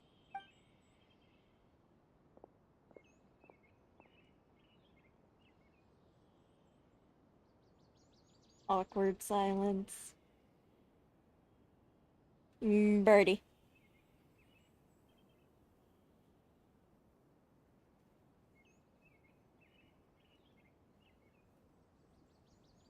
Here, take these. It's a meal I packed for Hypatia, as well as some other ingredients. I'm sure it'll come in handy. Also, here's a letter that I would like you to give to her. Just show it to her and she'll answer any questions you may have. No. I should be the one thanking you. You've both been a great help these last few days. Hypatia should still be in the cave. Let's go inside and see how she's doing. To the cave!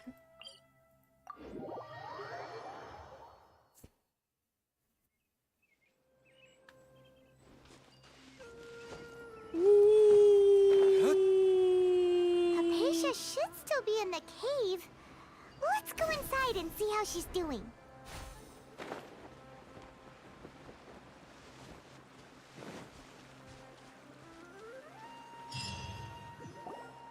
Hello?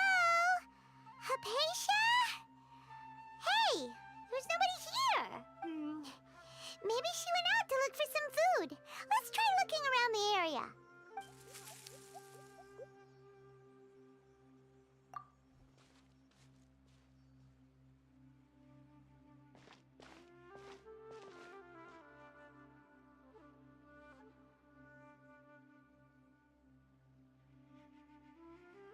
There she is.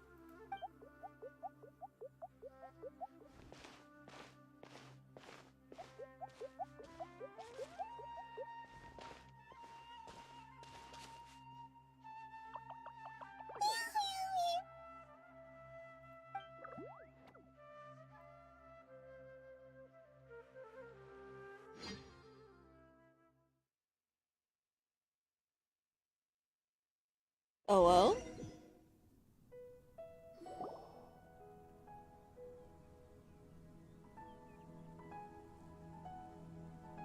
There you are! Hypatia, are you alright? So hungry. Eat water. There's no way we can get her to eat in her current condition. Let's try finding some water first. What do you mean, how do you get to the quest? I think you need an... like, for the Archon quest?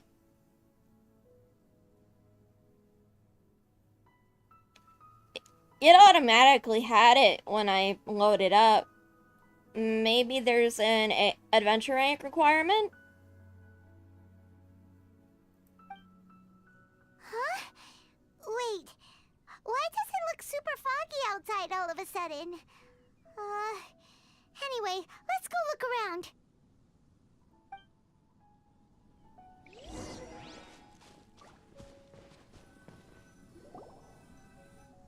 Huh? How'd things out here end up looking like this? What happened? And where are we? Really? Oh, maybe you're right. Let's go investigate the area.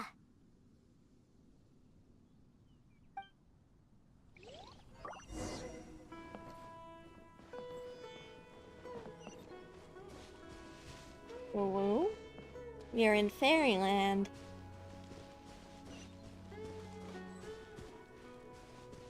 Dungeon? Door of Resurrection.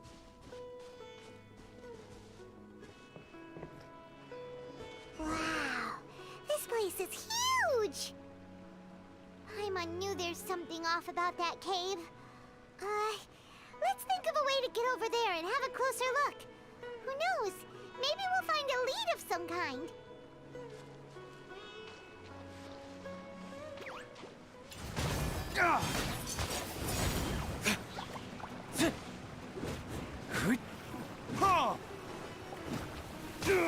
Ouch.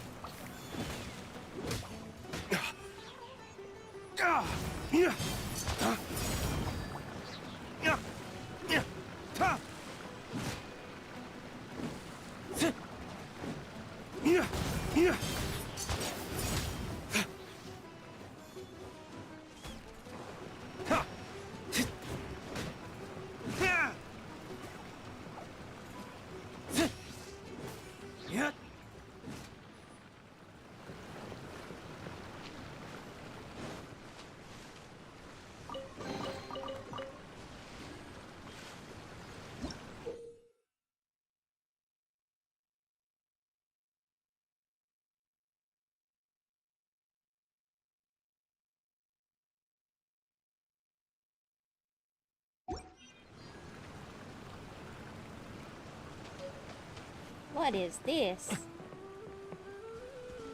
A barrier of some sort.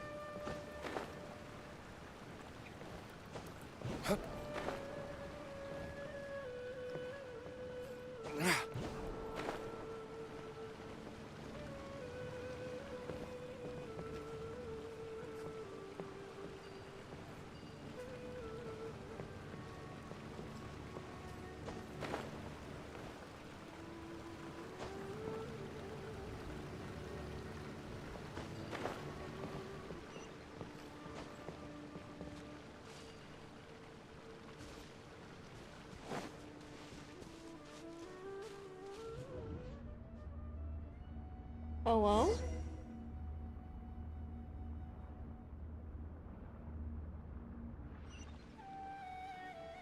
Inazuma? Huh? What happened just now? Why'd everything around us suddenly change? Are we experiencing hallucinations? From hallucinogenic mushrooms?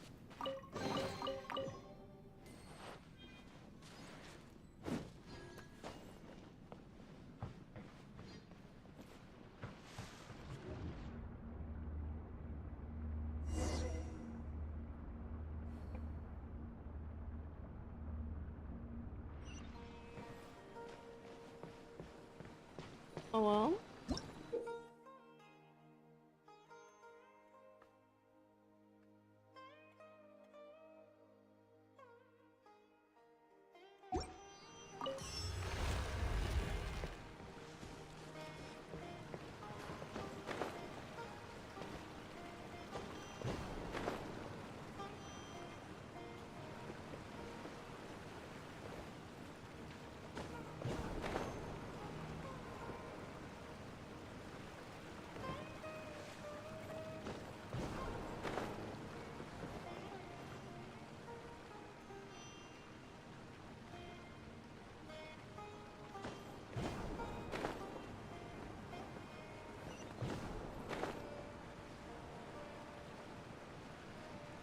Ah, shoot.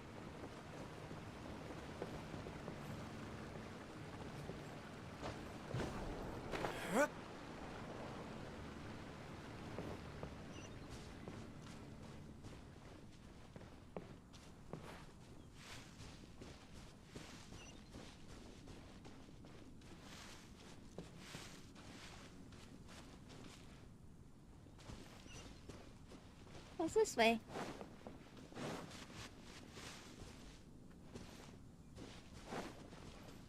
Oh well.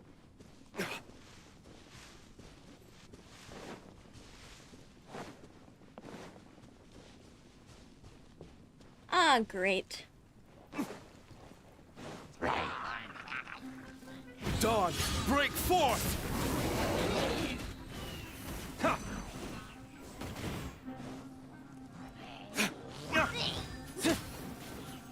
Ha! Yeah! Yeah! Ha! Look at you, Boo Down. Yeah! Yeah!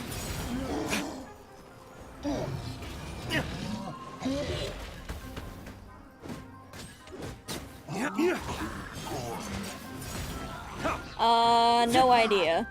I stream very sporadically because Waste to the of wicked! my health and stuff. Just whenever I'm up to it, really.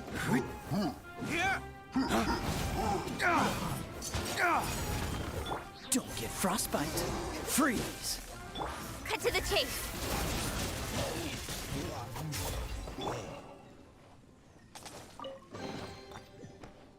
But I'm gonna be up for a while yet.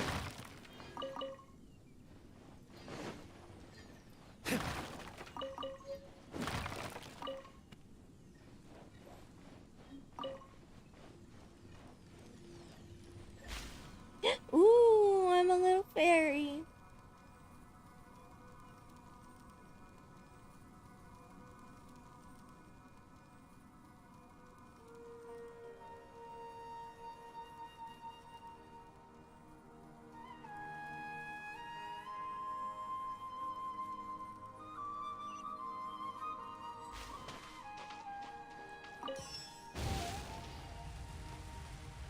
Hello? Ouch.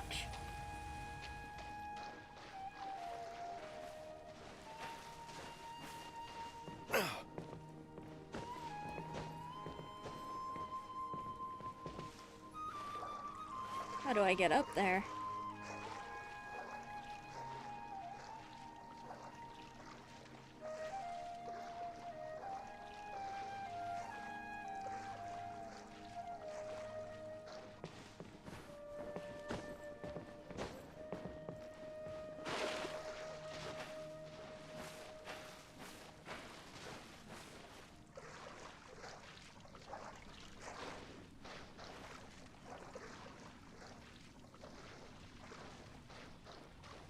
Oh, I need to use that.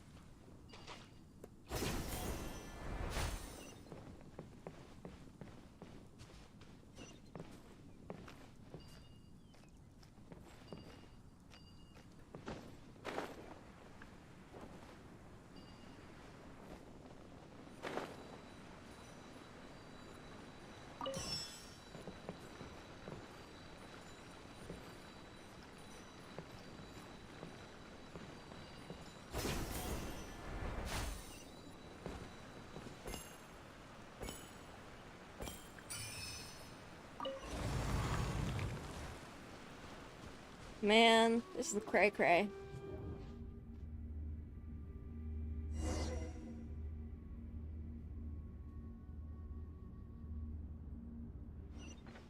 What in Tibet is going on here?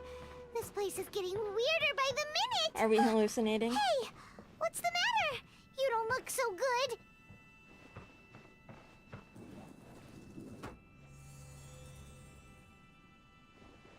Oh.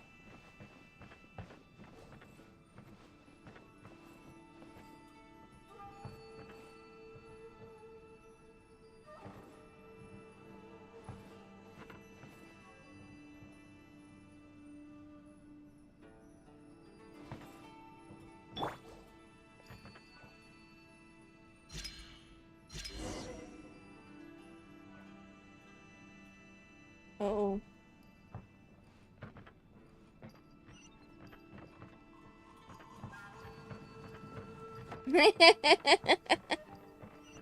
I mean, honestly, I wouldn't be too surprised.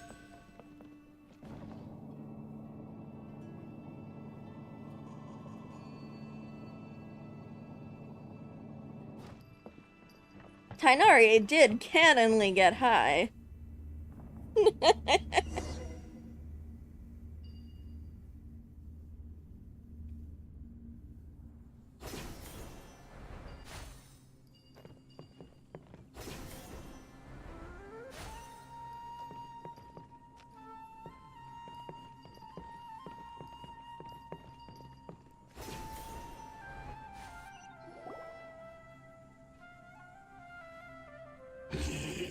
Abyss Herald! Well. Looks like we meet again, traveler. Yeah, it's gotta be shrooms. The Abyss Herald! What are you planning to do in this strange place? Strange place. Plotting. You needn't worry about such things. They don't concern you. Well, boss battle. Dodge this!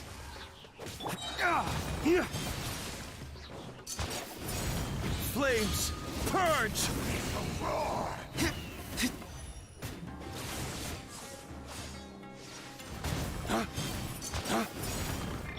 Oh, so sorry. Cool it! Can't handle your drink? Huh, scratched it.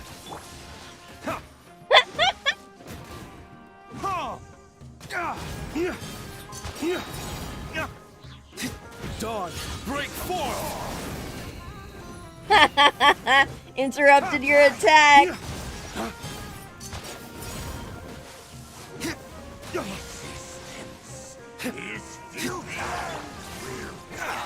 Oh, whoops. Don't push your luck. Dodge this. Don't get frostbite. Let me freeze your ass. Huh?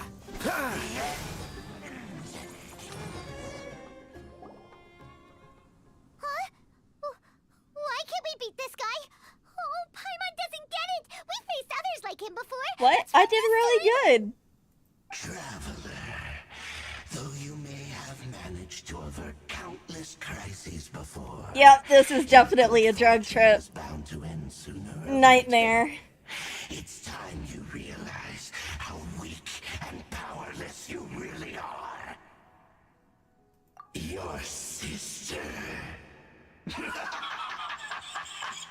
Oh, pitiful traveler. Are you really so ignorant?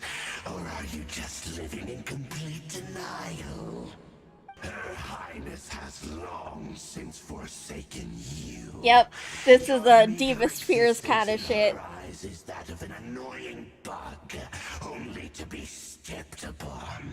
The bonds of love and family which drive you to find your sibling are utterly gone.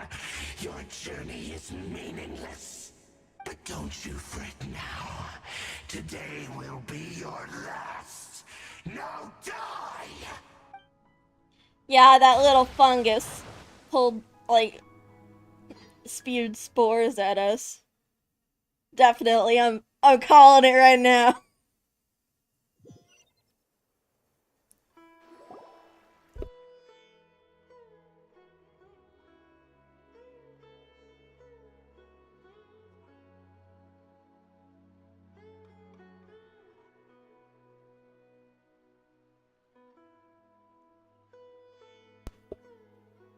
Yep, I was right. Drug trip.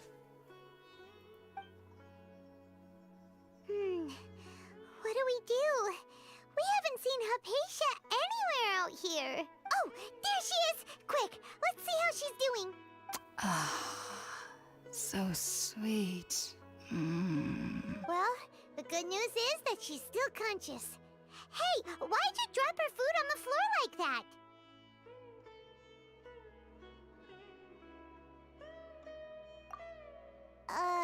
Are you okay?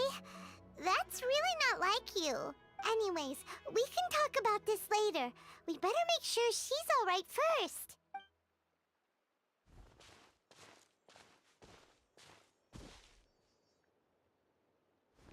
Whoa! Wait a sec. Look at all this fruit lying around her. We can put that to good use.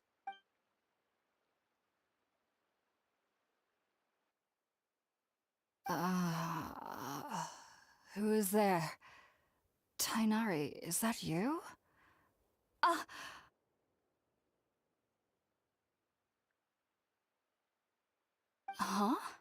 It's okay. You can relax, Hypatia.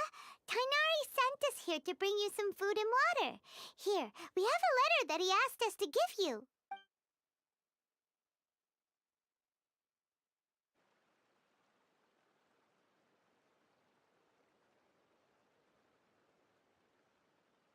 Wind chimey thing, talisman. I see.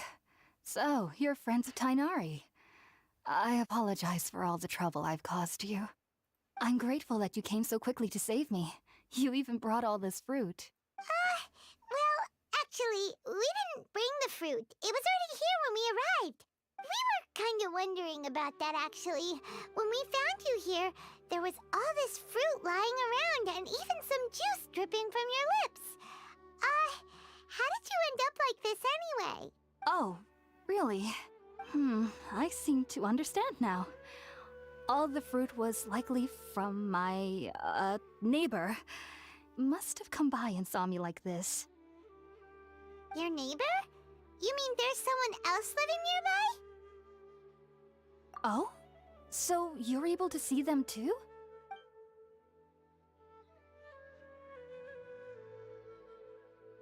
Wait, hold on a second, Traveler. You say that before we arrived, you saw some mysterious creature and suddenly had a strange dream? Isn't that a little too crazy to believe? No, I actually do believe what the Traveler is saying. I myself had a similar experience once before and ended up scaring my timid little neighbor here. You needn't worry. They mean you no harm.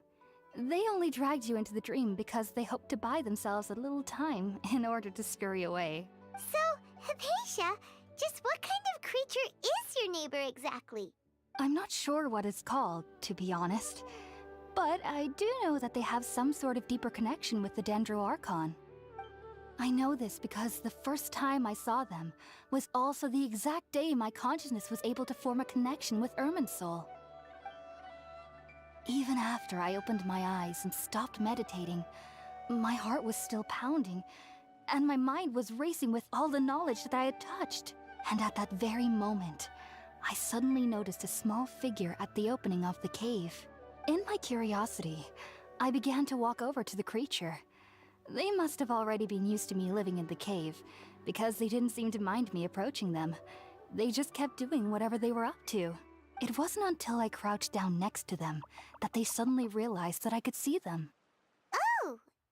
And then? And then I had a dream. By the time I came to, they were nowhere to be seen. I was convinced they'd never show up again. But sure enough, I saw them nearby a few days later. And they weren't alone. I feel like they aren't as afraid of me as the first time I approached them.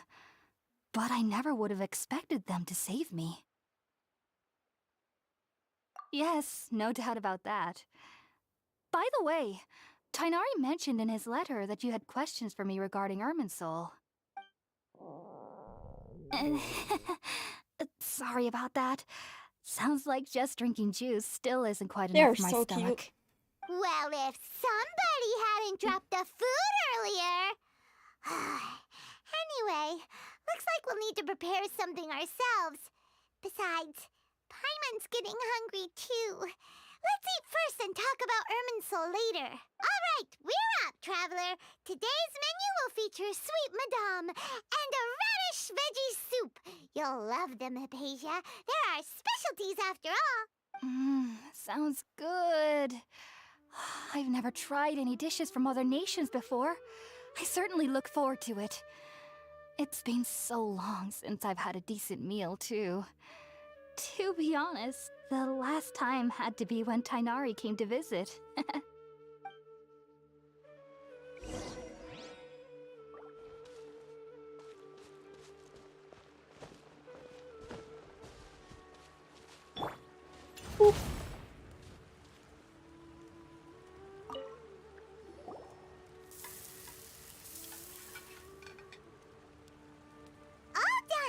Let's use the empty box that Tighnari gave us since we already watched it. Oh, it smells amazing. And the box is a nice touch too. Let's go serve this up and start eating with Hypatia.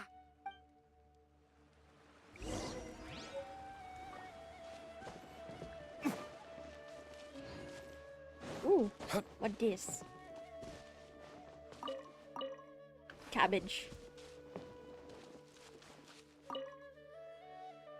Are you already finished cooking? Smells delectable. I'm truly thankful whenever I can enjoy a proper meal like this. Cooking really isn't my forte.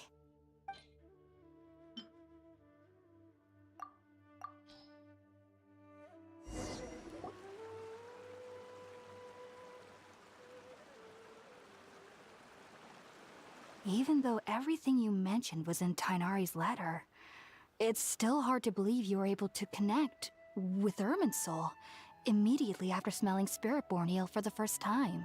It took me nearly 3 years before I could do so. And everyone at the Academia even lauded me as a genius. You should know that some researchers spend their entire lives without ever successfully connecting with Irminsul as you have. So why does this incense allow people to connect to Irminsul? The ingredients used to make Spiritborn Ale primarily consist of plants created by Greater Lord Rukkhadevata. These special ingredients are conducive to heightening our senses to the Dendro Archon's power. Since the root of the Dendro Archon's power lies within Irminsul, we can occasionally tap into her powers to peer into the depths of the earth. Naturally, anyone who can establish a connection with Irminsul in their first ever attempt must be a person of great understanding. Hi! Thanks for watching! Makes sense. But Paimon's got a question. Why was he sensitive to the smell of those plants for such a long time? That was primarily due to his body's unique constitution. Stimulated by the incense, he could perceive the Dendro Archon's power and experienced a sensory overload, hence the adverse reactions. Taking in any scent similar to the ingredients of Spiritborn Ale would cause adverse effects. Not to worry, though. It appears you've already fully recovered. Technically, your body should still be sensitive to the powers of the Dendro Archon, but unless you're using intentional meditation techniques, the scent of Spiritborn Ale should no longer trigger such reactions. Whew. Well, that's a relief. I must admit, I am quite envious of your abilities.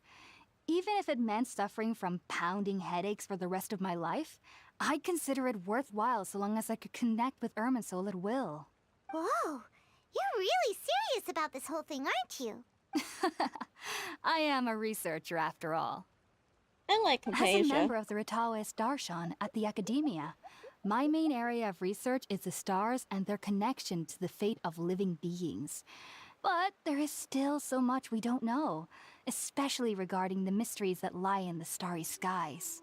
Which is why I must turn to the all-knowing Irminsul for answers. If only my perception wasn't so limited. Unfortunately, I cannot guarantee that my every attempt to attune with Irminsul will be successful, or that doing so will leave my consciousness intact. I am currently in the stage of training known as Satyavada life.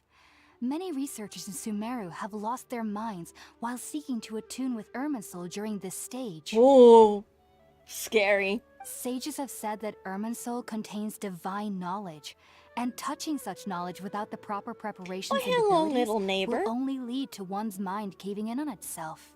That's why we meditate alone. We need to ensure that our minds will be calm while minimizing the possibility of involving anyone else. Whoa, so knowledge from Irminsul can be super dangerous. Aren't you afraid of the risk, Hypatia? Of course I do. Especially during nights that are pitch black with no moonlight, and dead silent without even the sound of insects. However, I've been feeling better as of late. I don't get as scared anymore knowing that I have a little neighbor living nearby. I believe that being able to see them is a sort of blessing from the Dendro Archon. But what's strangest of all is that they're clearly an envoy of the God of Wisdom herself.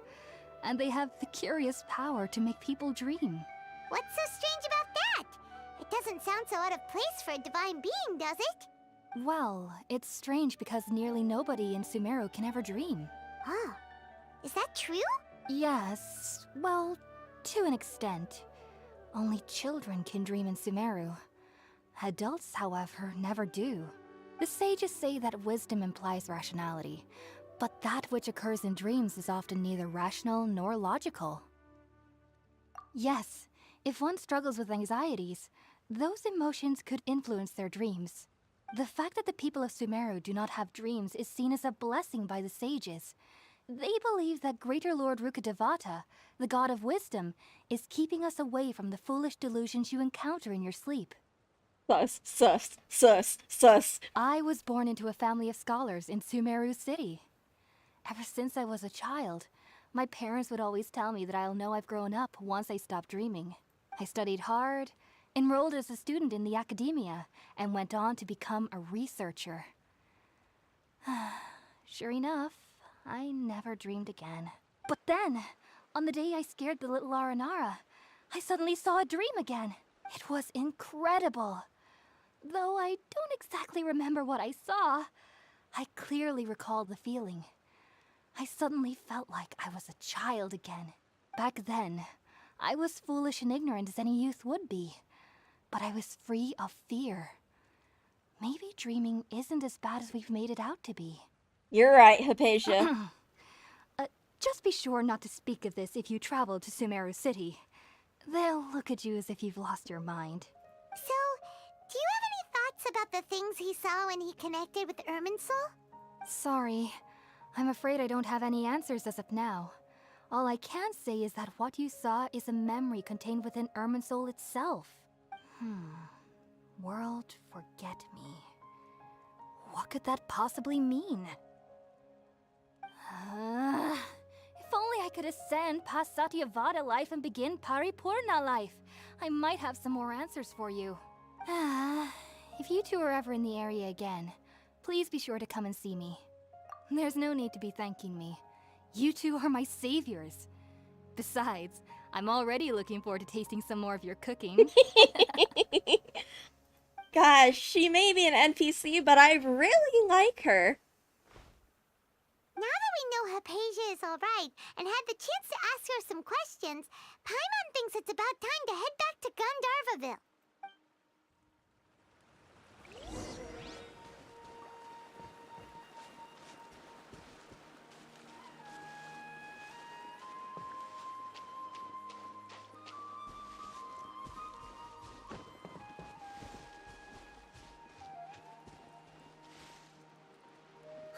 When can I leave this soggy place behind?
Disaster 500 years ago.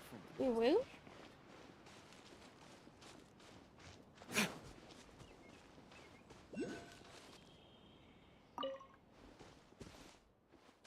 Oh well. Hold up. Can Diona get through? No, she cannot, even though she's small enough.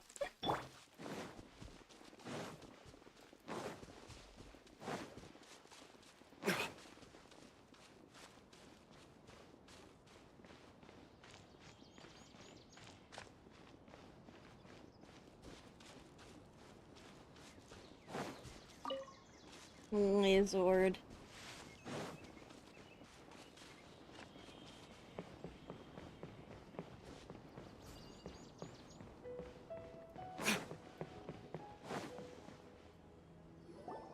Think about it, Tainari. Refusing to join is tantamount to burying your head in the sand.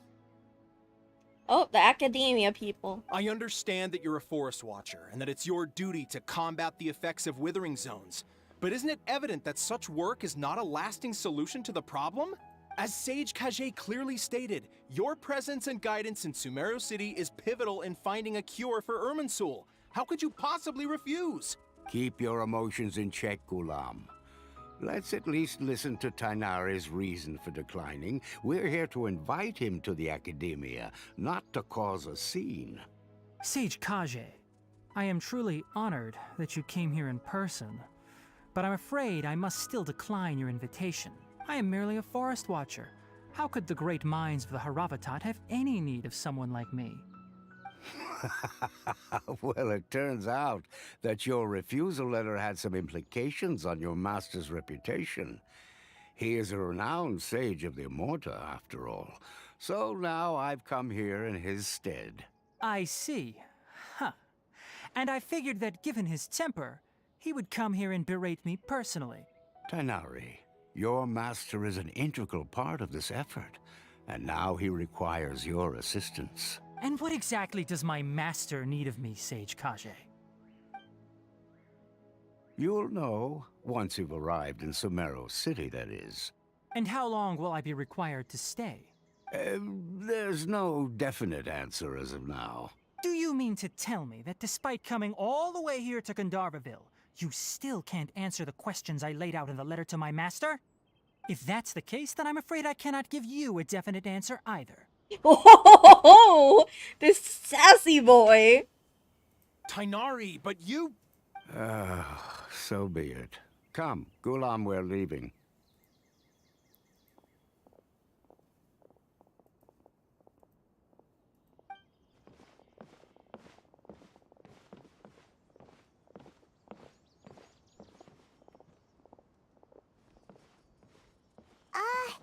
Tainari, what was that all about? It's nothing. Some people from the Academia wanted me to go to Sumeru City to assist them with a project, but I had to refuse on account of all my responsibilities here. But all that can wait. How did things go with Hypatia? It was quite the eventful trip, but the main thing is that she's safe and sound. She answered a bunch of questions for us, too. Oh, hello, baby. I have a kitty here. Up! Up! Good girl. Very good. Now that the traveler has made a full recovery, there shouldn't be any reason for you to tarry here longer. I assume you will be heading to Sumeru City, correct? That's right. We want to meet Lesser Lord Kusanali and ask her for advice. Do you have any idea on how we can find her?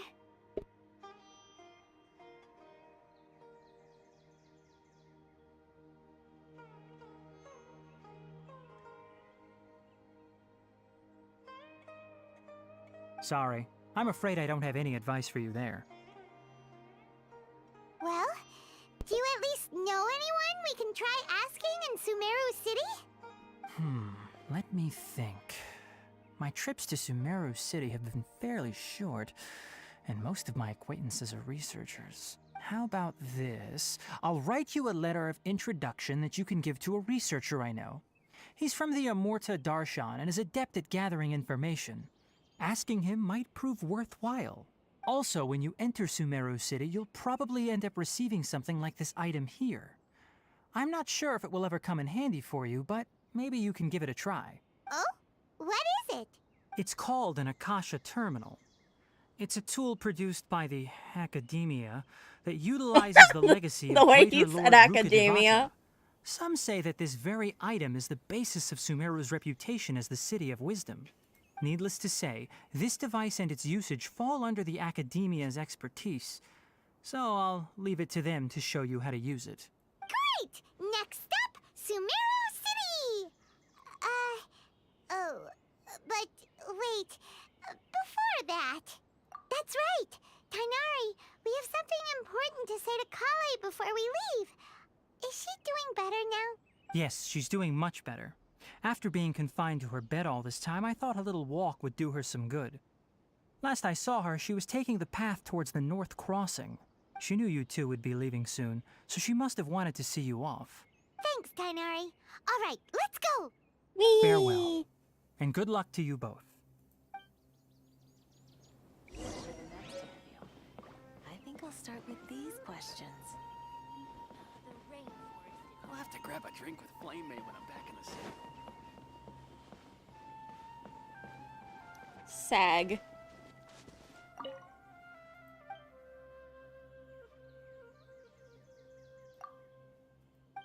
Woof woof.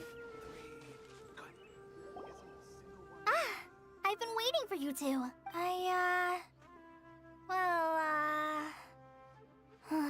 Never mind. I guess I should just wish you two a safe and successful journey. Thanks for waiting here just to see us off, Kale. We're headed to Sumeru City. Don't worry about me. I can take care of myself. My condition won't be getting in the way of my duties. I want to be a forest ranger after all. It's up to me and the others to protect the rainforest here. And, I'm sorry. I should have told you both about my condition when we first met. I just wanted you two to treat me as a normal friend. Not some girl that needs your sympathy. But I guess now I understand that the most important thing is for friends to be genuine with one another. There's no need to apologize, Kale. We should be thanking you for trusting us enough to be your friends and sharing your past with us. We're probably still gonna worry about your condition, but that's because we're friends and we care about you. Thank you. That means a lot. Before you leave, I have something for you. Oh? What is it? It's my recipe for pita pockets. I told you that I'd give you a copy, remember? My handwriting is a little, messy, so please don't laugh. Yay! Thanks, Kale. Now we can eat those scrumptious little pitas whenever and wherever we like. I hope that whenever you eat them, you'll both remember your time here in Gandharvaville. Well then, I, trainee Forest Ranger Kale, bid you both farewell.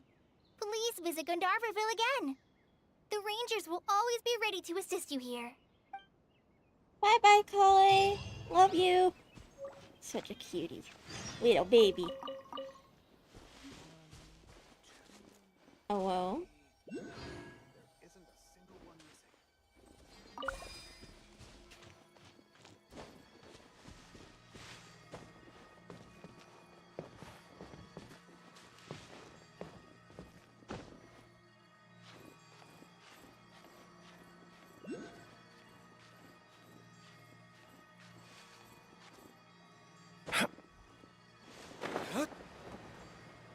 What do? What that thing do?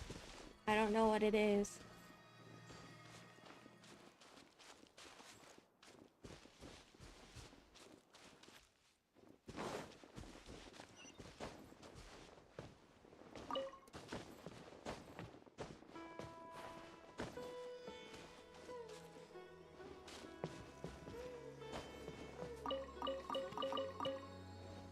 Woods.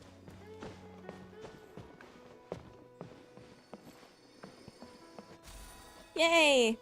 A Dendroculus!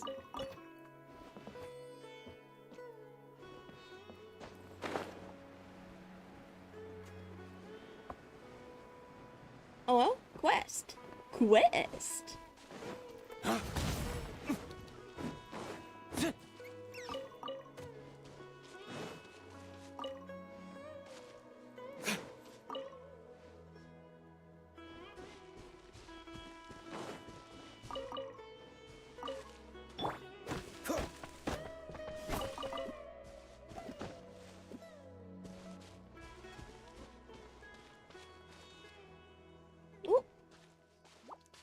It's that over there. You nasty mushrooms.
Ooh, woodland encounter.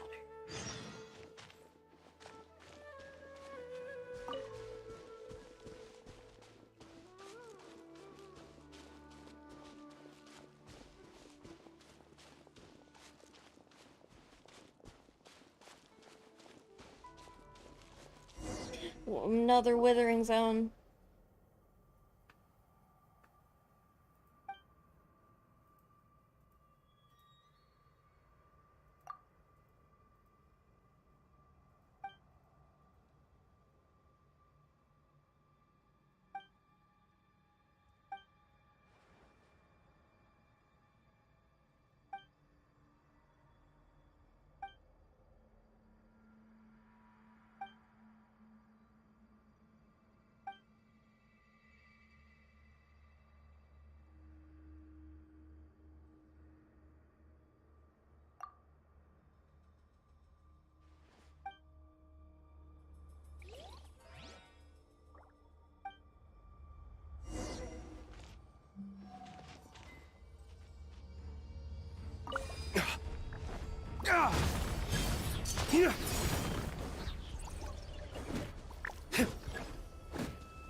Little meanies.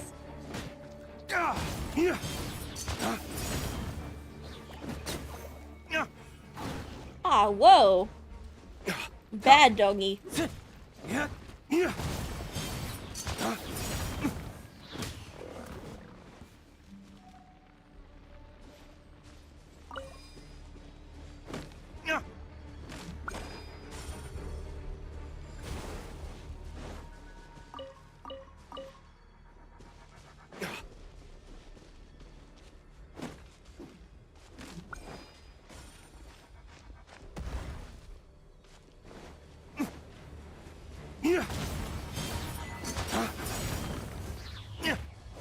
Oh, achievement.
Ooh.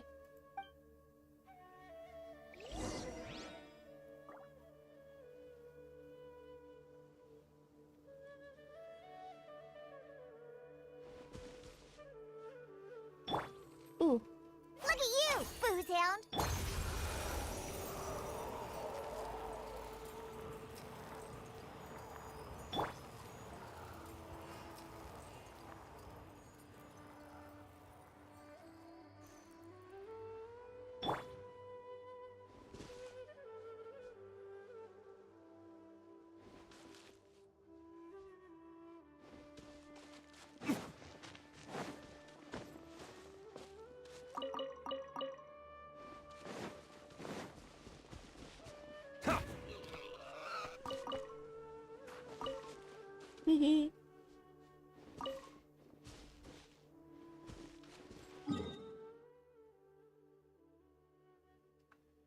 Okay, so let's make a left, get that waypoint, and circle back.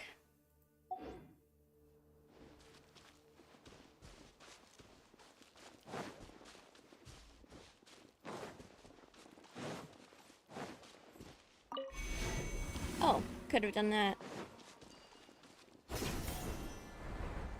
Whee!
Well, he doesn't exactly look like he fits in.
The Fatui.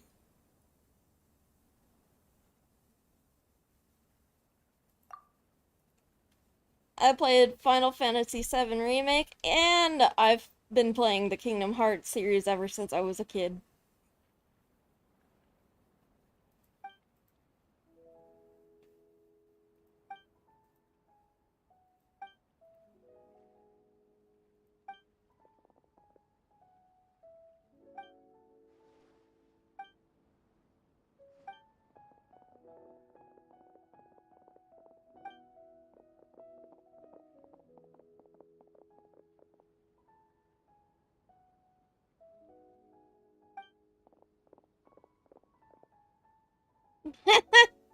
Silly kids.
Little kitties.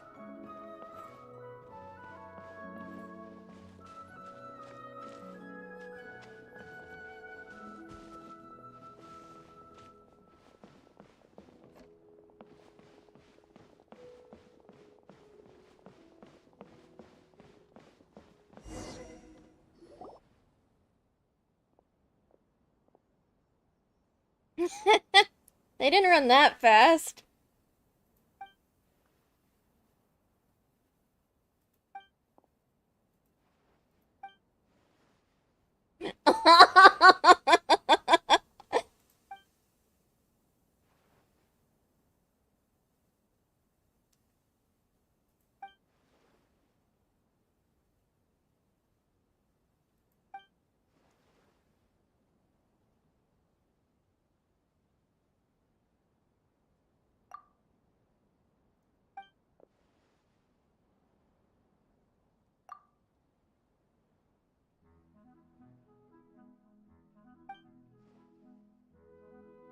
Okay, what legend shall we tell them first?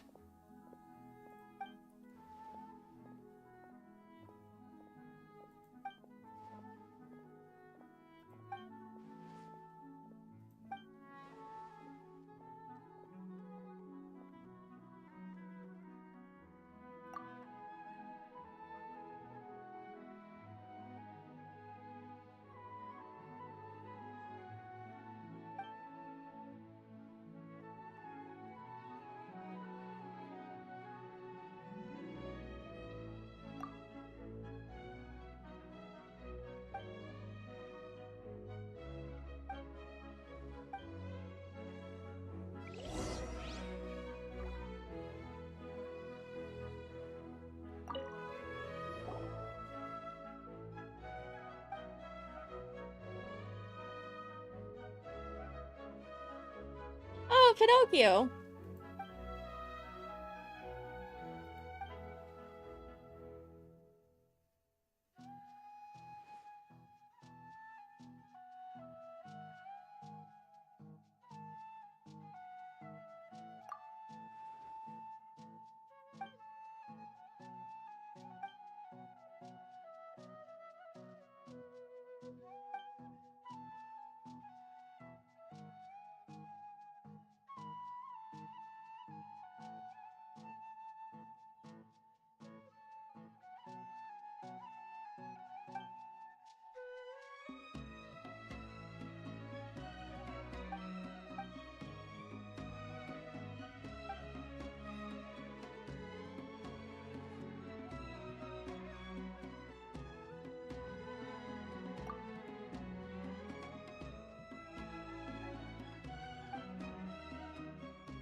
These kids are sweet.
She gay.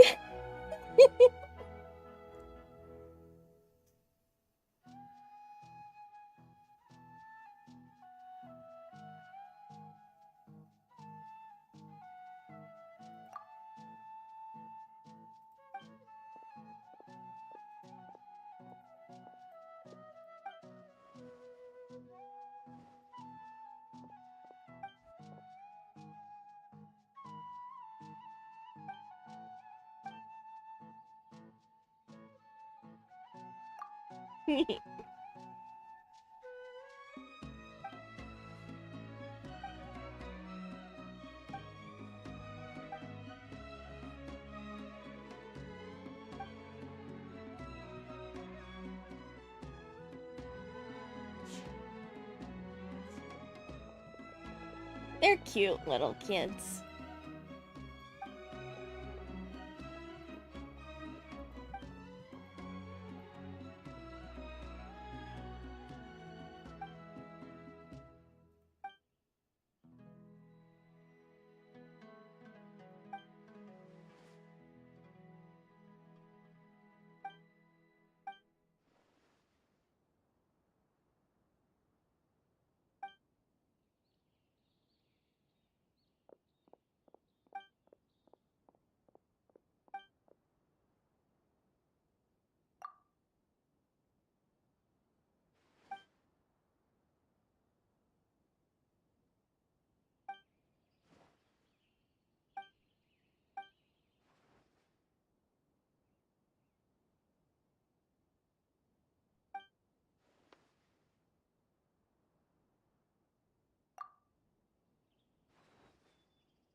Alrighty, to the withering zones.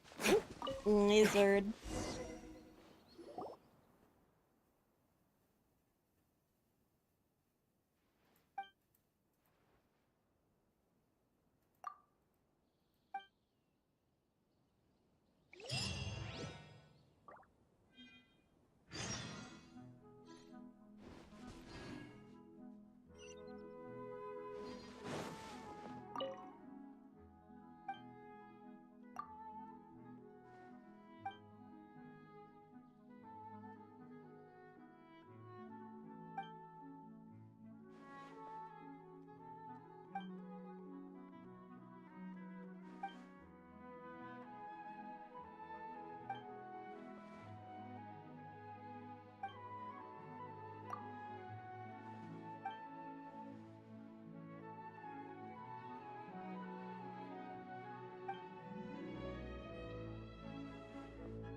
Dawn, break forth! Dodge this! This moment will be frozen.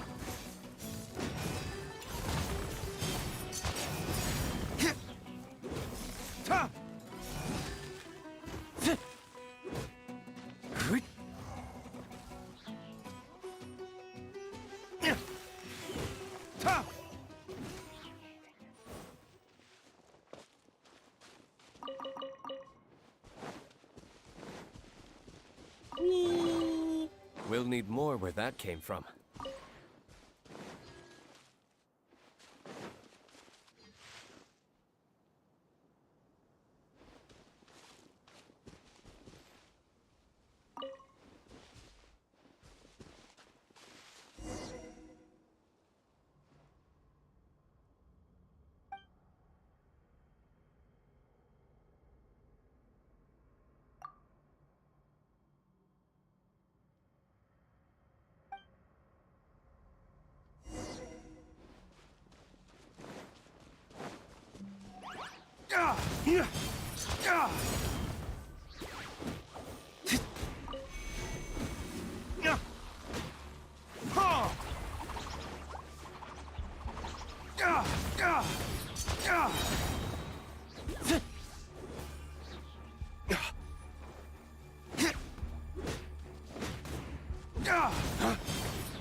Bad Shroomy.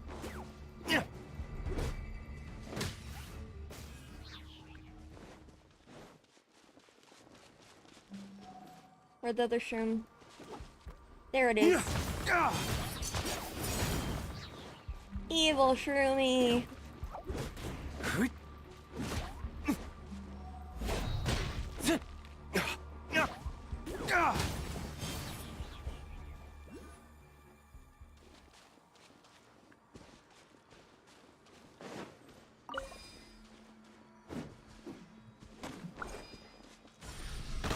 Ouch.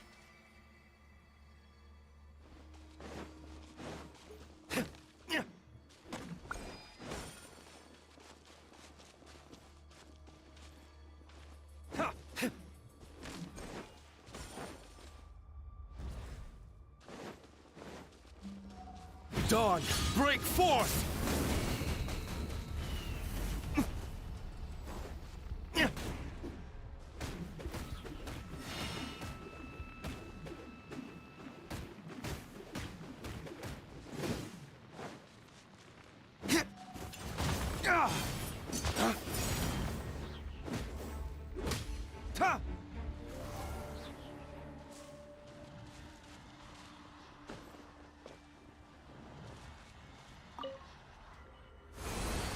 Whoops! You didn't miss too much. I've been doing side quest thingies.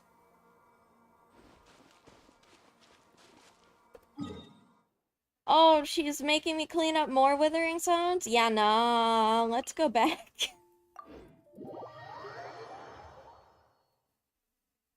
Yeah, we, told stories to some kids.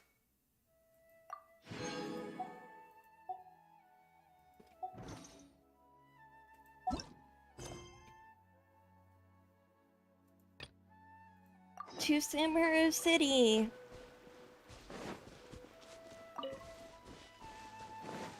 Just follow this road, I think.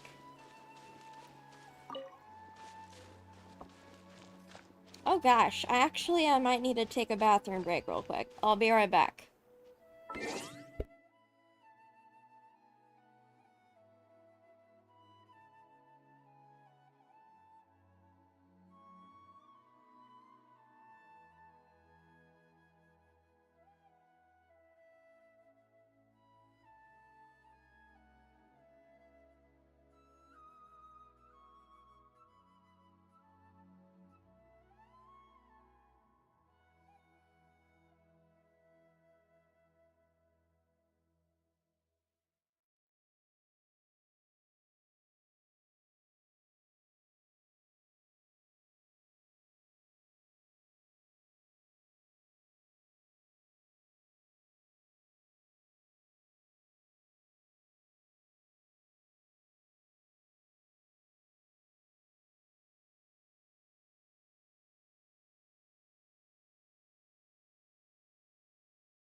And I'm back.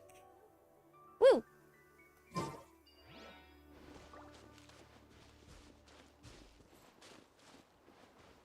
Boat. There's a statue of the Seven. I think. Uh-oh. You know, I'm just gonna run from these guys. don't want to fight you.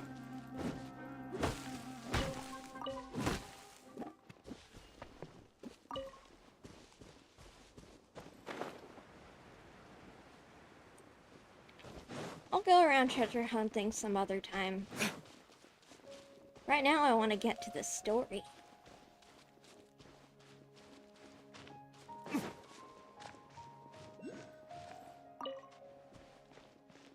Hello?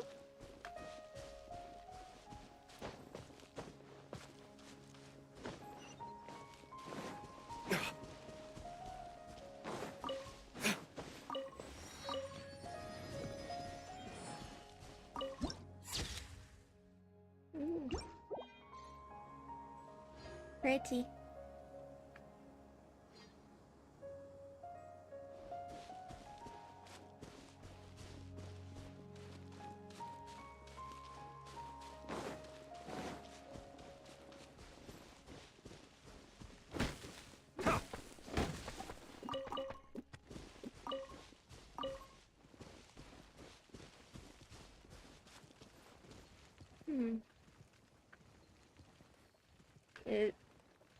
Where is it?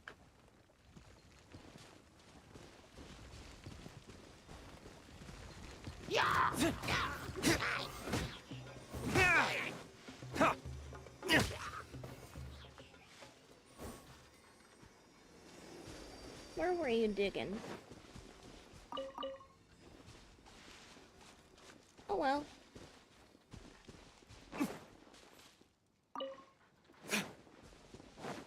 Ooh.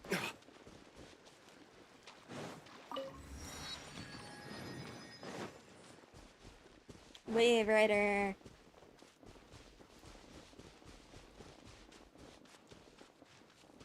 This has got to be Sumeru City, right?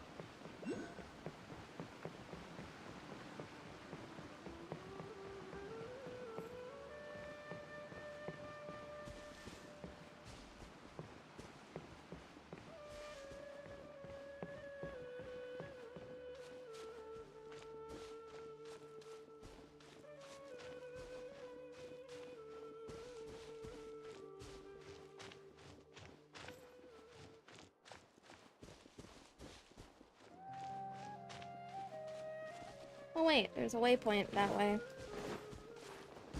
Whoop!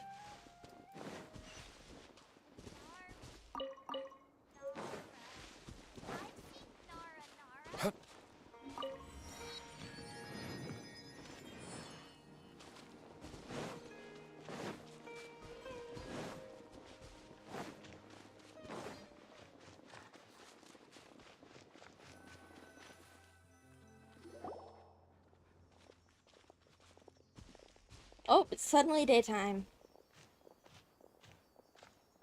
Sumeru City! We finally made it! Oh, did you see that? When those people entered the city, something on their heads lit up. One moment, please, you two. It appears this is your first time visiting Sumeru City. Oh, yeah, that's right. But how did you know that? Because there's currently no information on either of you in the Akasha. But no need to worry, that won't prevent you from entering the city. In fact, the Academia conveniently provides each traveler to Sumeru City with a device. Perhaps you two have heard of the Akasha before. It's our beloved Greater Lord Rukkhadevata's lasting legacy, a treasure trove of collected knowledge. After centuries of tireless research on the Akasha, the Academia created one of its most ingenious inventions, the Akasha Terminal. As long as you are within Sumeru's borders, you may use an Akasha Terminal to connect directly to the Akasha and access any knowledge you need. I should mention that due to technical limitations, the operation of Akasha Terminals will be much smoother and more effective in large cities such as Sumeru City and Port Ormos. Oh, so Can't believe they have the internet. Tonari was telling us about. It sounds pretty amazing. You two are quite fortunate. Until recently, it was standard practice to only issue Akasha Terminals to outlanders who spent an extended amount of time in Sumeru. However, this policy was recently changed, and now all travelers are issued one upon arrival. Here are your Akasha Terminals. Please handle them with care. It kinda looks like a leaf. To activate it, simply hold it in your hand and say the following phrase to yourself. May the mighty god bless us with their voice of wisdom. Oh, since this little doodad lets you access knowledge, maybe we can use it to find a way to meet Lesser Lord Kusanali. Let's give it a try. Ahem. May the mighty god bless us with their voice of wisdom. I have a feeling this is gonna be very...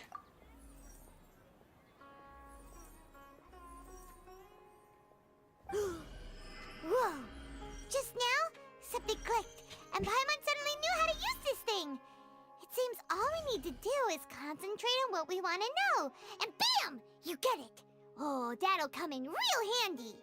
Exactly. That is the power of the Akasha. And with that, let me officially welcome you both to Sumeru City. May the wisdom of the Dendro Archon always be your guide. Okay, now that we're in, we can check the Akasha about Lesser Lord Kusanali. Let Paimon try. 500 years ago, the sages found a newly born deity from within some scorched ruins. The deity now resides in the sanctuary of Suristana. Seems pretty similar to what Kali was telling us. Okay, next, let's concentrate on asking how to meet her.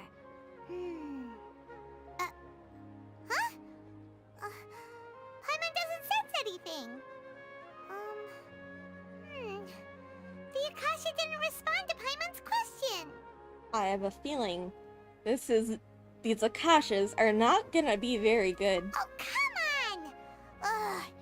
Focusing on this question feels like when you have something you're trying to remember and it's on the tip of your tongue, but you just can't think of it. Ugh. Paimon's brain is exhausted. Oh, smart idea. But what are you going to ask it?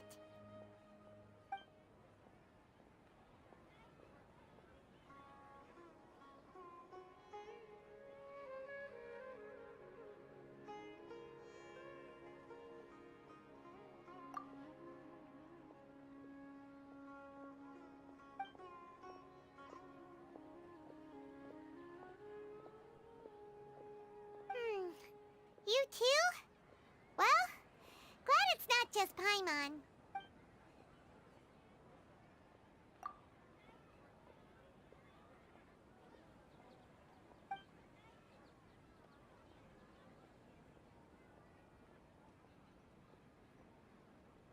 Uh-oh. Paimon's getting all teary-eyed all of a sudden. It feels like the people of Sumeru really miss their Archon.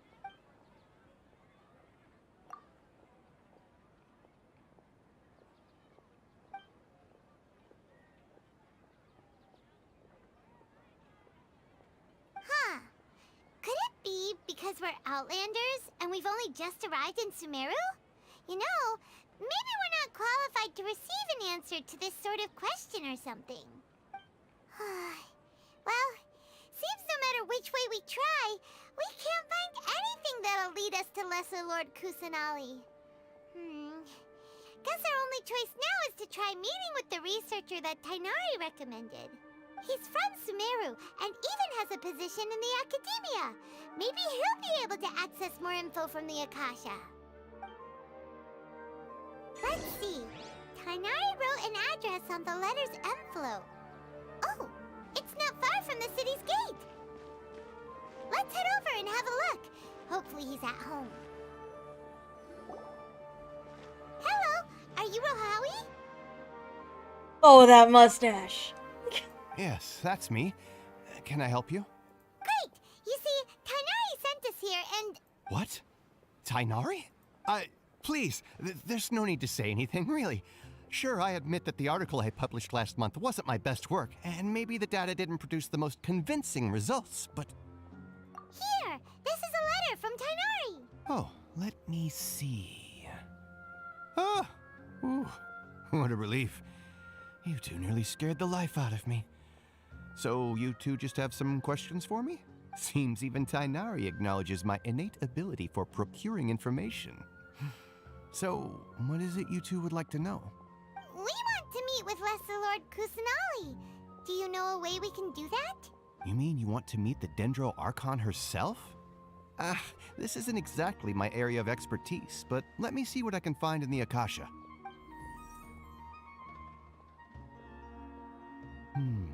Sorry, the Akasha didn't respond to my query. What? You too? But what about your abilities for getting information and all that? Paimon was sure you'd be able to access more info than we did. Well, as I said, this isn't my area of expertise. I am but a lowly researcher, so the Akasha doesn't see a need for me to know more about the Dendro Archon. All I know is that ever since Lesser Lord Kusanali returned to Sumeru, she's never left the Sanctuary of Surasthana or made a public appearance. Huh. Didn't expect her to be such a mysterious figure. The Dendro Archon is somewhat of a recluse. Perhaps she just doesn't want to entertain visitors, which would explain the lack of information in the Akasha. But then what can we do? No need to worry just yet. I'm only hypothesizing here. You could certainly try asking around and see if anyone else has ideas. And besides, you two should consider the bright side of things. Not being able to see Lesser Lord Kusanali may not be a bad thing. In this world, there will always be information you cannot obtain from the Akasha and things you can never accomplish. Knowing when to yield is a form of wisdom. Take me, for example. It's a miracle if my brain cells can spit out one paper every 3 years. But Tainari? That guy can publish 3 papers in just a single year. Okay. Thanks for your advice. Don't mention it. If you two ever want information about things like who's been promoted within the academia or relations between the 6 great sages, come find me. Hey, come on. This is a survival skill at the academia.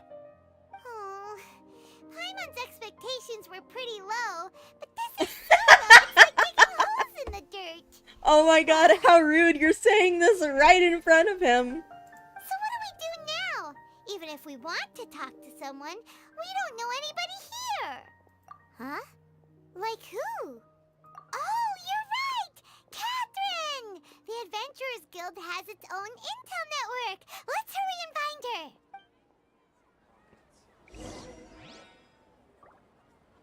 How can my own brother say something like that about me?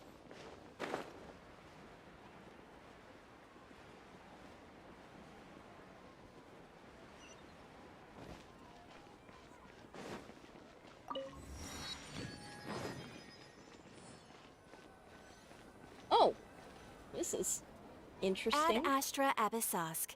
Hello, Traveler and Paimon. Catherine, we need your help with something. Understood. The Adventurers Guild is always ready to serve you. With what do you require assistance? We want to meet with Lesser Lord Kusanali.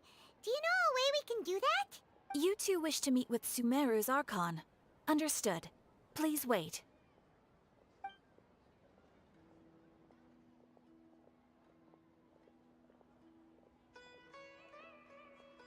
I apologize, but I am unable to call up any relevant information in the Akasha.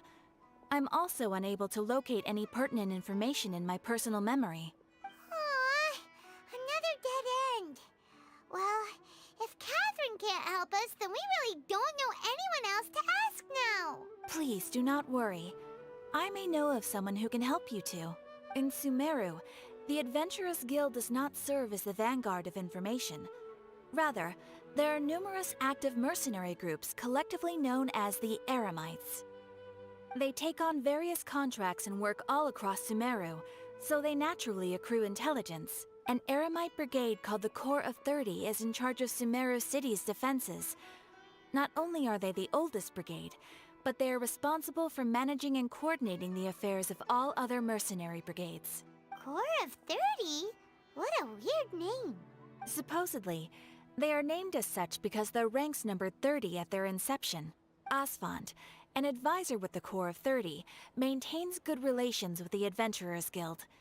Though he's already retired, he and his words carry great weight within mercenary circles. If you'd like to get in contact with him, you can find him at the Corps of 30's headquarters, the Citadel of Rexar. You're welcome. I wish you two the best of luck. We look forward to your exploits in Sumeru. Alright, off to the Citadel of Rexar we go!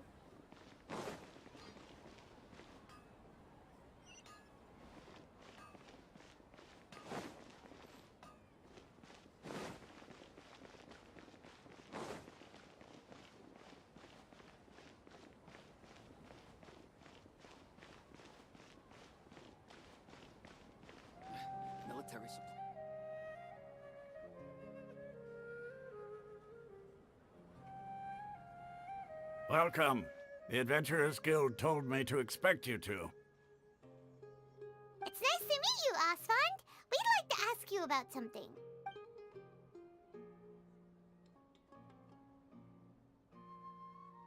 Awkward silence. I see. So, Catherine's the one who sent you this way. Ha! It's true that the Eremites' network is vast, but even I can't help you meet the Dendro Archon. Wait, seriously? That's it? Afraid so. The Eremites aren't terribly religious, so we don't know much about divinities. As far as the Akasha goes, we can access even less than you. We originally came from the desert. The gods there died off long ago. Since those days, we've used our own two hands to carve out a living. We don't beg gods for their aid. It isn't just us, though. If you ask me, I think most in Sumeru aren't interested in Lesser Lord Kusanali. Oh? Why's that? Just take the Academia, for example. They're the ones who truly rule Sumeru. Although they believe in gods, most of them only care for the late Greater Lord Rugurtavara. In their eyes, she was the one who founded Sumeru and gifted us with the Akasha. Lesser Lord Kusanali just happened to inherit her legacy. Because of the Academia's influence, most citizens are more familiar with Greater Lord Rugurtavara and hold her in greater esteem. Not to mention that Lesser Lord Kusanali never makes an appearance, and the Academia never announces anything about her. As far as the people of Sumeru are concerned, she's just a god that exists. And that's all. Really? Aw. After hearing I all have of a that, feeling this is... Paimon sort of feels bad for Lesser Lord Kusanali. This might be a Rapunzel situation here. But who knows? We're all just guessing when it comes down to it. Besides, I'm sure the God of Wisdom doesn't worry about her reputation among people like us. All right. Well, thanks for the info, Osfond. No problem. Always happy to help out the Adventurers Guild.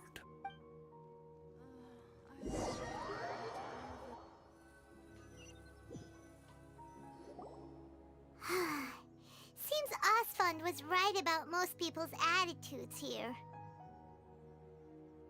Not only are they not interested in the Dendro Archon, they even say stuff like, if the Akasha doesn't think I should know, then I don't need to know about it. Oh no! It's what I thought it was! Technocracy. We've been asking for information non-stop ever since we got to Sumeru. But the harder we try, the more helpless everything seems. Isn't there at least one person in this entire city who cares about Lesser Lord Kusanali? Oh, you two are interested in Lesser Lord Kusanali? Huh? Who are you? From the sound of it, you two are Outlanders who recently arrived here. You've been asking around for information on Lesser Lord Kusanali, right? Oh, I'm sorry. I forgot to introduce myself. I'm Dunyarzad, one of Lesser Lord Kusanali's faithful followers. Whoa, really? Then do you know how we can meet with her? I'm afraid I can't help you with that. But your conversation earlier did happen to remind me of a legend about the Dendro Archon. Sure. It goes like this. Long, long ago, there was a man who heard a prophecy. It predicted that a great calamity was about to befall him. Panicked by what he heard, the man sought out the Dendro Archon in hopes that she would bless him with the wisdom to help him escape his predicament. The man journeyed across deserts and through rainforests and experienced tribulations of every kind. However, he still couldn't find any trace of the Dendro Archon. In despair, he thought, alas, the Archon has abandoned me. He then had no choice but to sorrowfully resign to his fate. Okay, and then what happened? And then, the calamity came. But to his own surprise, the man felt somehow emboldened by the trials of his journey. By relying on his own strength, he managed to overcome the adversity. At that moment, a bird perched upon his shoulder.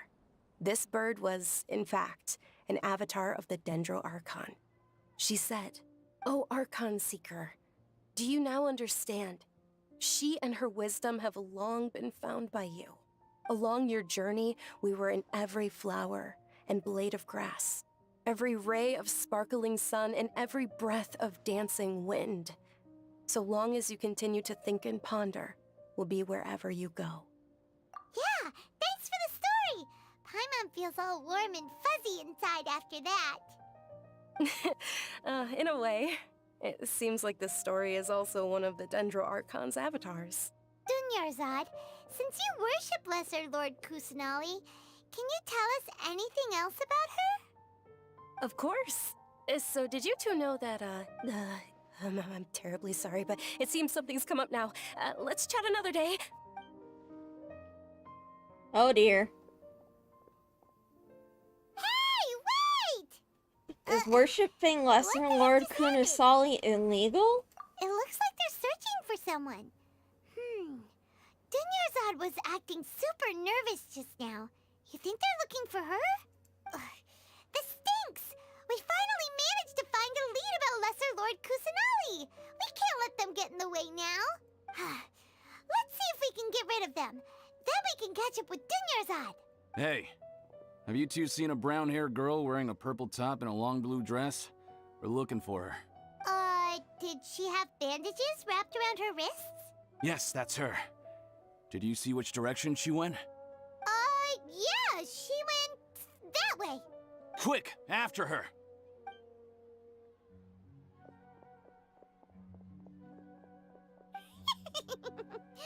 That should keep him busy for a while. Let's hurry and find Dunyarzad.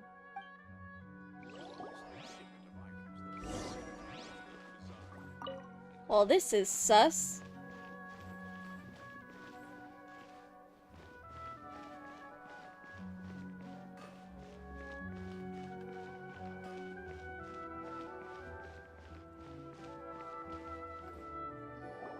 There you are, Dunyarzad. We thought you might have been long gone by now. Oh, it's you two. Oh, you startled me there. You can relax now. We threw those people looking for you off the trail. Really? Thank you so much. Unfortunately, I believe there's still more of them out there looking for me. Uh-oh, looks like there are some coming this way. Huh? More of them? Then what are we standing here for? Run! No, wait, my body isn't in the best shape. It's difficult for me to run. Okay, sounds good. There's a tavern on the other side of the port we can go to. They probably wouldn't expect me to hide in a place like that. All right, let's move out. Stay behind us. We'll keep an eye out for anyone looking for you. This new shipment of items, they're all so ridiculously overdesigned.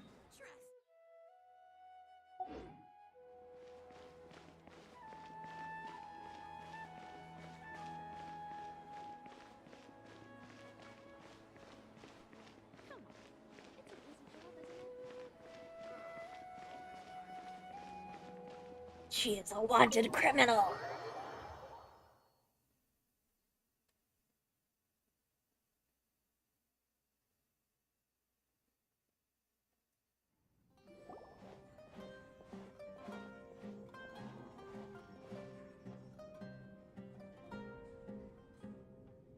We made it.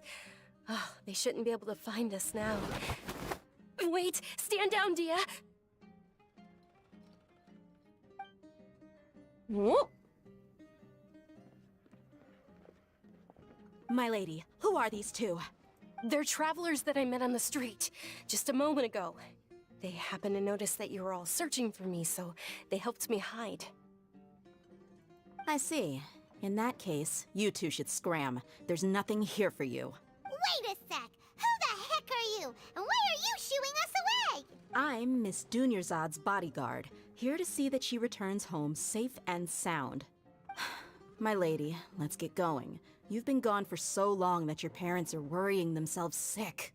And if I refuse to go with you? It'd be easier for the both of us if you cooperated. But if you insist on not going, then I'll have to carry you like a sack of potatoes. Hey!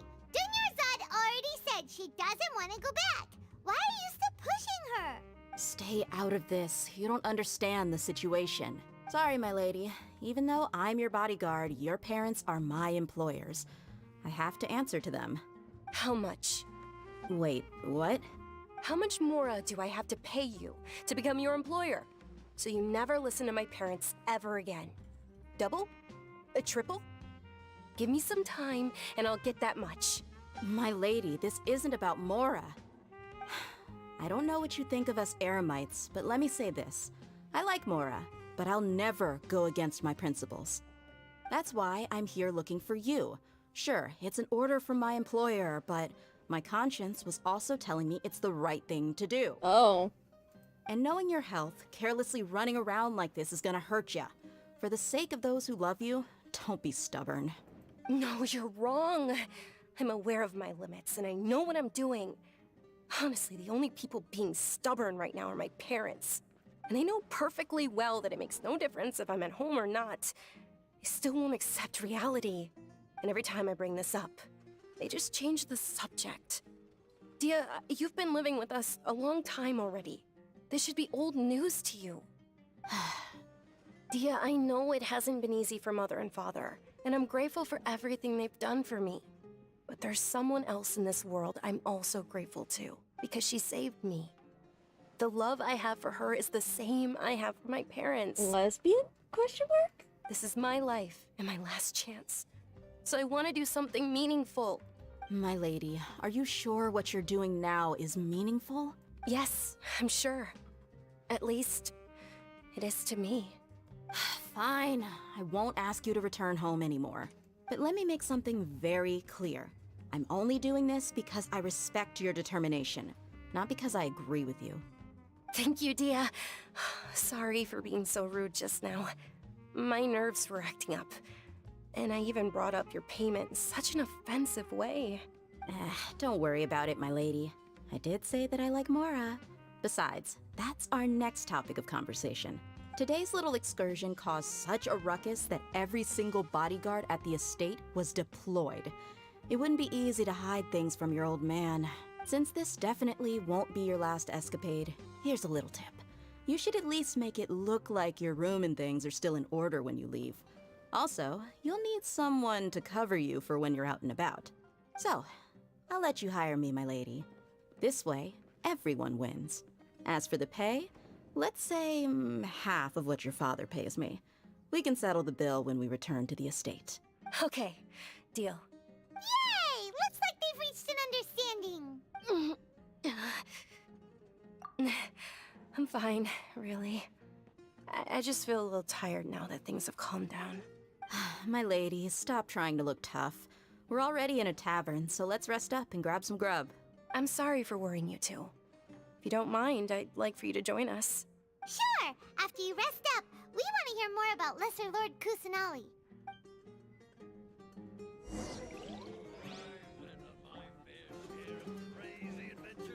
The day.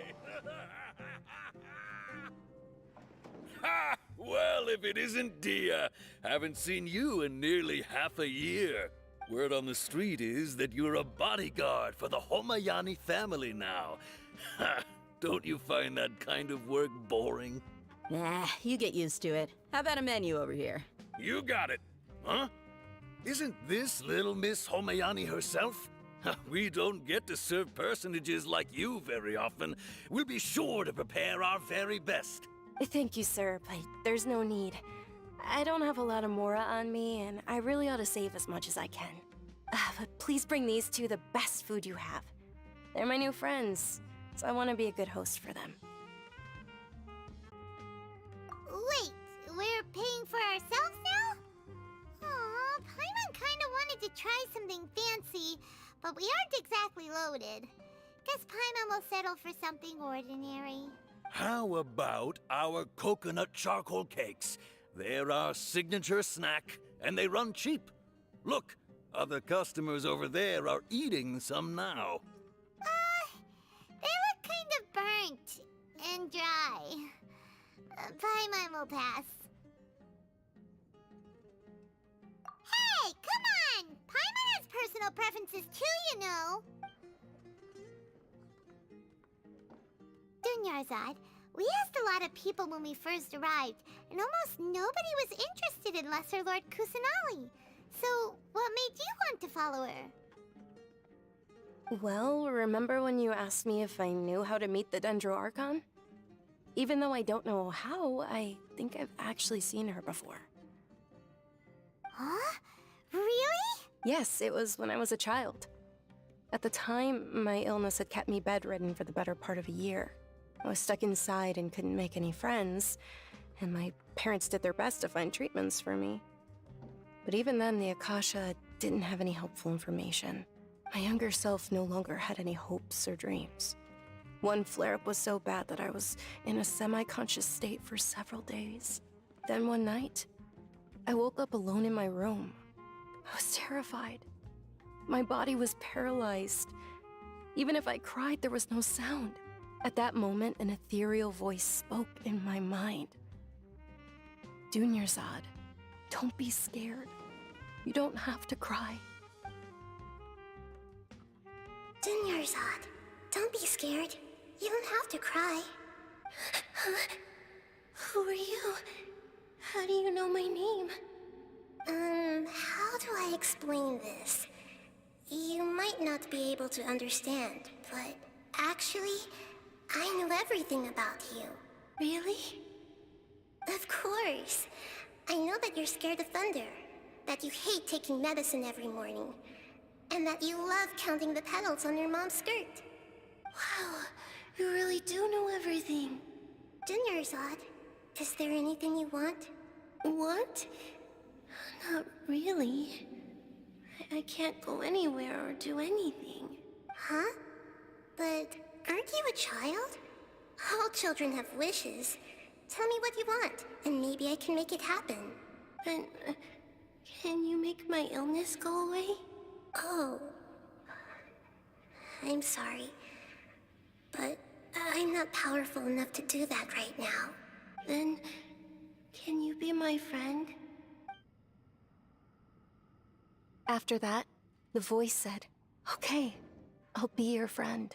Although my body was suffering during those days, that voice encouraged me and told me many wondrous things.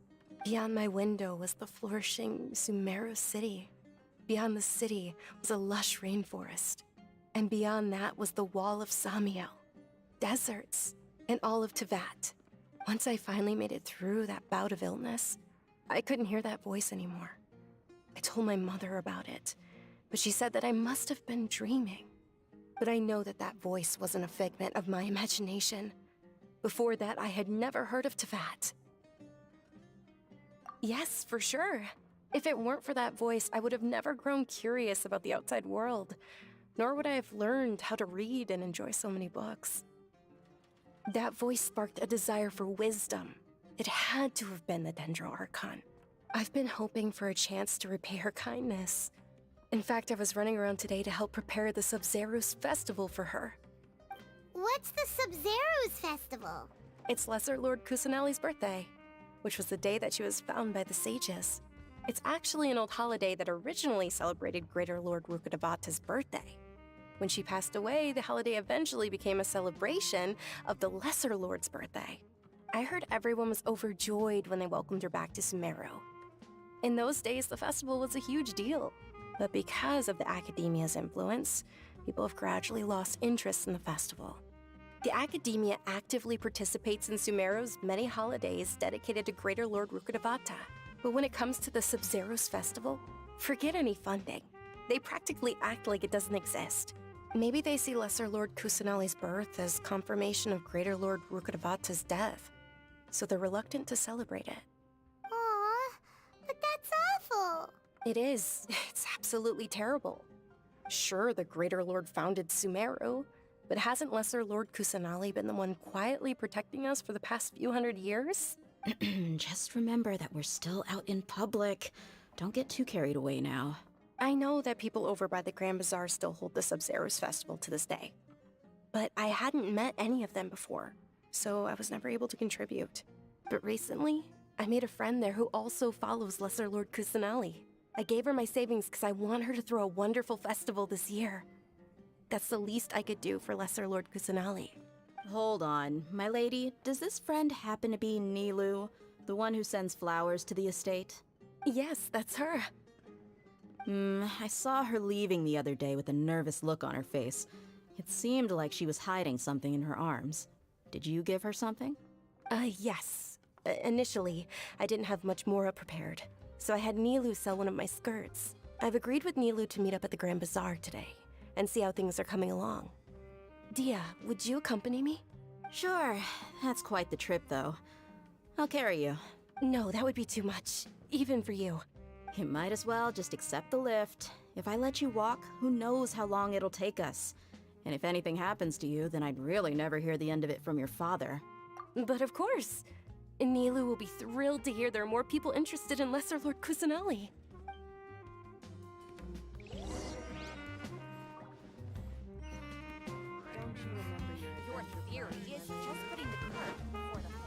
Man, it is a Rapunzel situation. They're trying to erase Kusanali.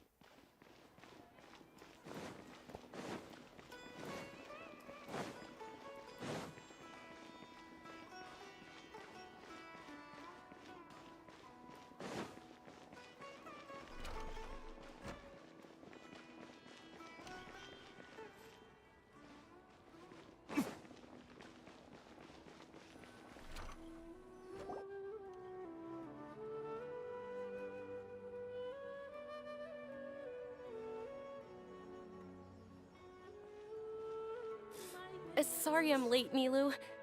Oh, Dunyarzad. It was taking you so long that I assumed you got trapped at home, but you made it in the end. Uh-oh. But if Dia's here, that means you got caught, right? You could say that, but everything worked out. She's on our side now. Not completely. Oh, and who are these two? Oh, meet the Traveler and Paimon, my two newest friends. They're visitors who just arrived at Sumeru City and are looking for information on Lesser Lord Kusanali. So you're followers from another land? Oh, really? Well, that's okay. You're still invited to the Sabzeruz festival. By the way, Dunyarzad, we've already started decorating the Grand Bazaar. It looks spectacular, thanks to your generous contribution. You're very welcome. It's the only thing I could do. Do you still have enough Mora? Probably? But don't sweat it. We've already finished renovating the stage. Come on, I'll show you. My cell here comes with its own fascinating story.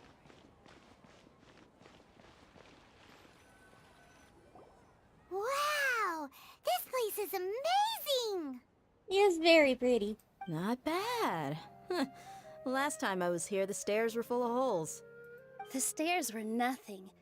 A little while ago, we discovered that the tree above the stage had a huge chunk of bark ready to fall off. Mr. Zubair was worried sick. We reported it to the academia many times, but they never sent anyone to deal with it. We didn't want anything bad happening, so we were going to cancel all the stage performances. Oh, probably because it was the theater asking. The academia looks down on performers like us. They probably think it would be best if the theater closed down completely. We can't let that happen, though. Not only would everyone involved in the theater go hungry, but then we wouldn't be able to hold the Sabzeruz festival anymore. Thank the Dendra Archon for Dunyarzad. With the Mora she gave us, we hired someone to patch up the tree, and we also gave the stage a much-needed makeover. The stage is going to be even prettier when it's festival time. I can't wait for you to see it. And I can't wait to see you on the stage. You've been practicing so long already. It's almost time for your dream to become reality. It's our dream. I'll do my best for the two of us. Aww. Nilu, what are you gonna be doing at the festival? She'll be dancing the dance of Sabzeruz, the most important performance at the Sabzeruz festival. Dunyarzad, have you told him the origin of this holiday? I only told them about the Greater Lord and Lesser Lord so far. Okay. Then I'll tell you two about how this holiday came to be. According to legend, The Sabzeruz festival was originally the Goddess of Flowers' birthday celebration for the Greater Lord.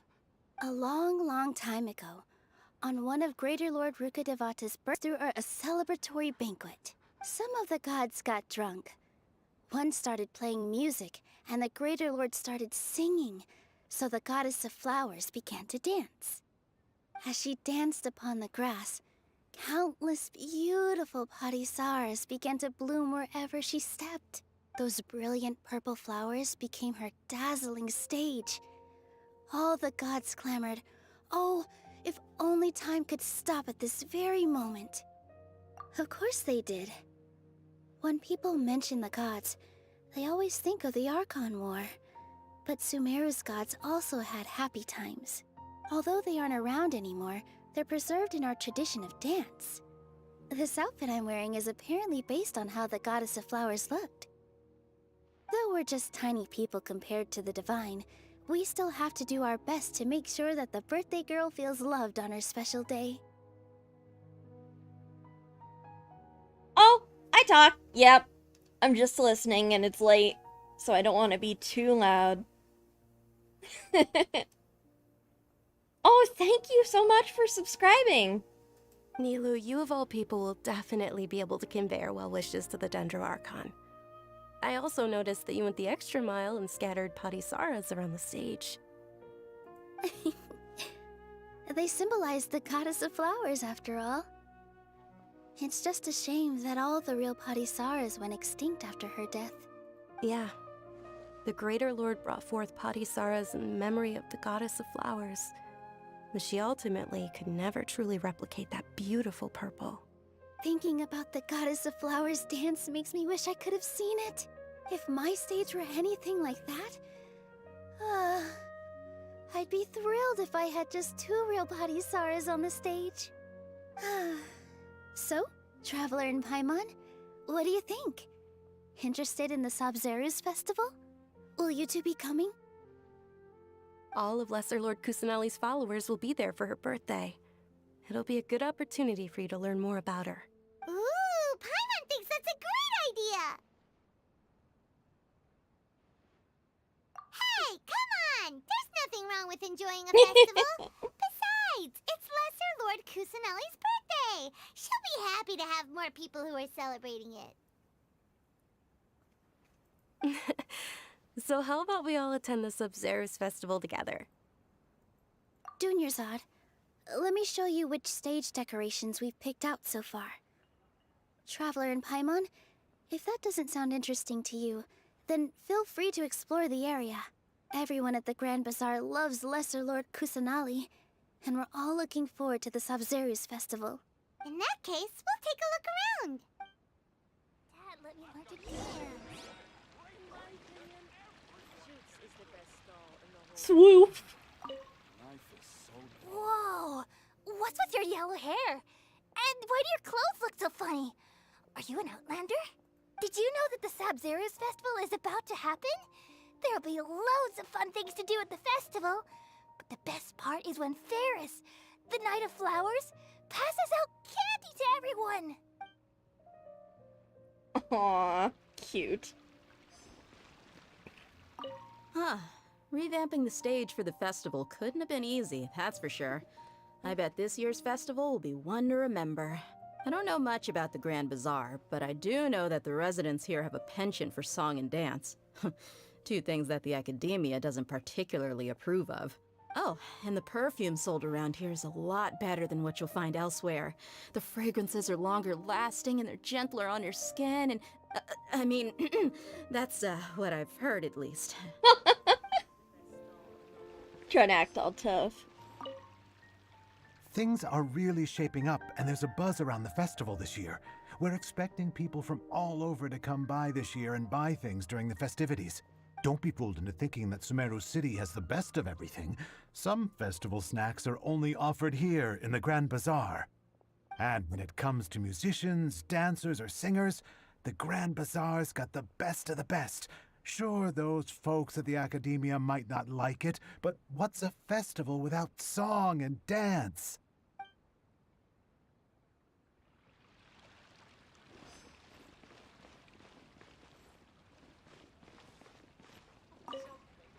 Ah, dancing at the Sub-Zero's festival. You know, I also danced when I was younger. As a child, I even asked my grandmother why we performed the dance for the Lesser Lord when it was originally done to honor the Greater Lord. My grandmother said that Greater Lord Rukkhadevata is a beloved deity and honored by all. And Lesser Lord Kusanali is too. If the goddess of flowers ever knew Lesser Lord Kusanali, then she would certainly have wished to be her friend and hold celebrations for her too. The Sub-Zero's festival has been losing its appeal over the years. That is, until a wealthy benefactor stepped in this year and brought the festival back to life. I heard she forked out a lot of mora to make it all happen.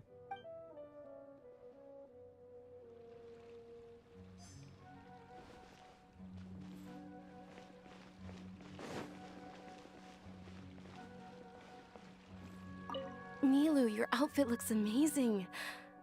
There's also something different about you from when we first met up. I thought I'd add a little extra pizzazz to my dress for the festival. See? Wow, did you sew all that yourself? Uh-huh. Sewing is a fundamental skill for everyone in the theater company because we make all our own costumes. Did you know that Mr. Zubair not only can make costumes, but props too? I've noticed that you can't keep your eyes off that crown over there. Would you like to try it on? May I? Of course. The legends say that the goddess of flowers had beautiful horns on her head, so this crown was made to reflect that. Dunyazad, you look absolutely stunning with it on. It's like I'm looking at the goddess of flowers herself.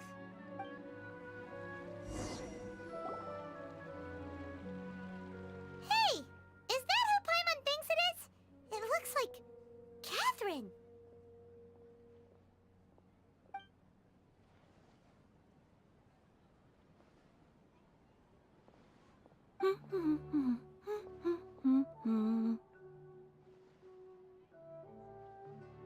Huh. Come to think of it, Paimon's only ever seen her behind the counter at the Adventurers Guild. This is the first time we've ever seen her taking a break. Hey, Catherine! Huh? Oh, hey! It's the Traveler and Paimon! What's shaken? Whoa. Break time Catherine sure sounds a lot less formal than usual. Paimon was still waiting for her to say Ad Astra Abyssosk. Sure. Standing behind the counter at the Adventurers Guild doesn't require any complicated functions. But saying and doing the same old things over and over again can get pretty monotonous. Like watching the same Fontaine movie day after day. She's a person and not a robot! But take you two, for example. You travel across Teyvat to enrich your lives and gain new experiences. Well, we enjoy traveling across Teyvat and all that, but we're mainly looking for clues about his sister. Yes, you should keep searching. Sometimes the answers we're looking for aren't necessarily at our intended destination.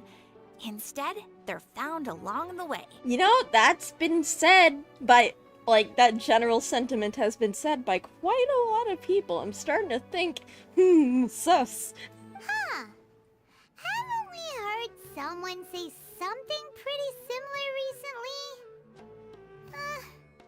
Anyways, what brings you out here, Catherine?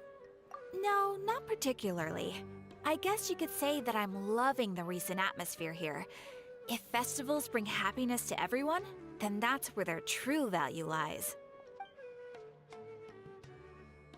Oh, it looks like it's about time for me to be heading back now. Alright, we'll see you next time at the Adventurers Guild. Oh, by the way, thanks for connecting us with the Eremites. We've already made some great friends in Sumeru City thanks to you. I'm sure you two will get along well with the people here. You've already been blessed by the element of Dendro after all. See you around.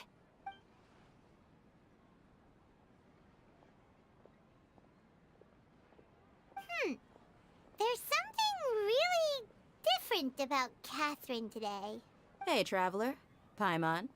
Oh, hey, Dia! What's going on? I've got something to tell ya.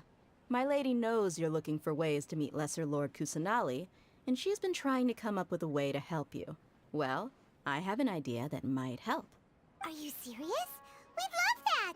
It might not necessarily pan out, so don't get your hopes up too much.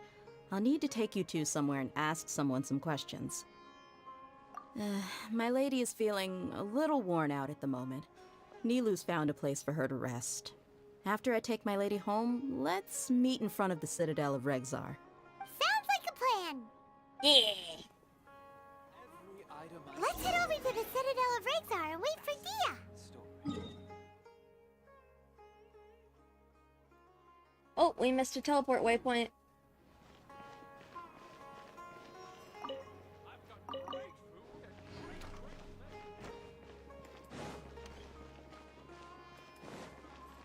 Oh, it is literally right here.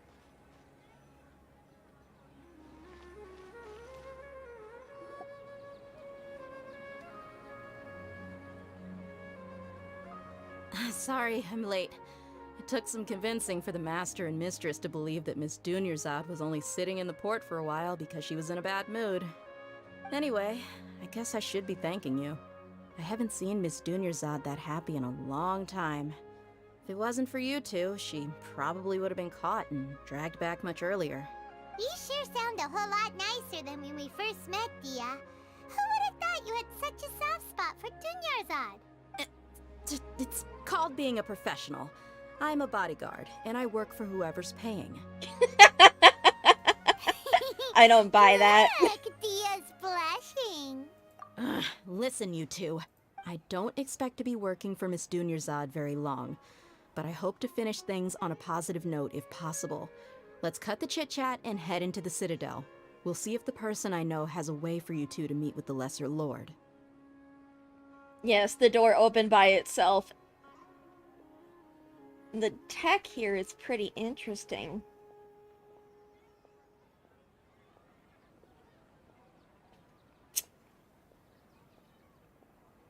Oh, hey, Chief.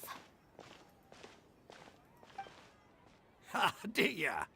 What are you doing here? And well, didn't expect to see you three together. I take it you all know each other already? Mm-hmm. We met this morning after the Adventurers Guild pointed us to Osfon for more info. No kidding. Huh. So, where's Ruksha? I thought I'd help these two out by asking about the theft. Anything you can tell him? Ruksha's gone over to the Academia. The Grand Sage recently ordered Sumeru City to begin bolstering its defenses, so people from all over have been called back to the city. Since you've already mentioned the theft, I suppose I might as well tell him what we know. Appreciate it, Chief. Theft? Sorry, what the heck are you guys talking about? Just recently, the Academia lost something, and there's a chance the item is connected with the Dendro Archon. This case might just somehow help you in meeting her. I suppose that's one way to look at it. But if you ask me, the case is more about the Academia than anything else. Let me fill you in. The Academia recently sent a convoy to pick up an important package from Aru village. Word got out, and the convoy was robbed on its way back. The Grand Sage took the whole matter very seriously. Not only did he dispatch the Matra, but also enlisted our help in the search for leads. All we know so far is that whatever was stolen is currently in Port Ormos. You two have heard of Port Ormos, haven't you? It's the largest commercial port in all of Sumeru. You can travel there by leaving Sumeru City and heading south along the river. The Academia's grip isn't long enough to reach all the way to Port Ormos, so the city's a little more laid back. Meaning the population's also a mixed bag. You never know who you'll meet there. Apparently what was lost has a great deal to do with the Akasha, knowledge, and even the gods. I'm afraid I don't have any other details for you, though. If you're interested, maybe you could head to Port Ormos and ask around yourselves. If you want my advice, try introducing yourselves as students of the Academia once you're there. Are you serious, Chief? All the Academia students are in Sumeru City, you know. Why should they pretend to be students in Port Ormos? If you're also interested, just go there and see what happens. Count me out. I've got plenty of work to do here for the Homayani family. And take it from me, if you two really do decide to visit Port Ormos, you'd best watch your backs. Let's just say that the Eremites there aren't nearly as friendly as those here in Sumeru City. There are even some extremists who go around shouting slogans like, "Retake Sumeru for the Scarlet King." Word is that more and more are joining their movement. They're becoming a real headache for Chief and the others. You bet they are. The Scarlet King's been dead for thousands of years. Now they start spreading rumors of his return.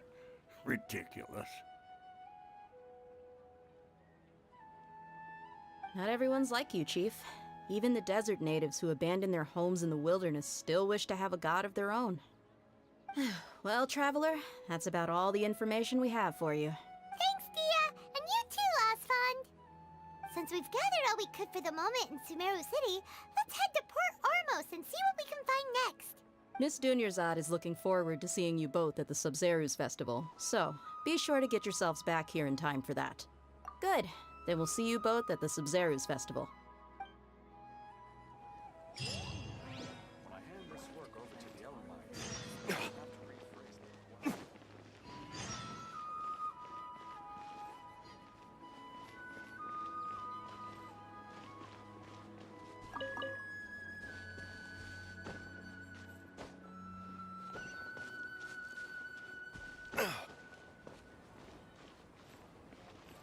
What? It's all the way up there?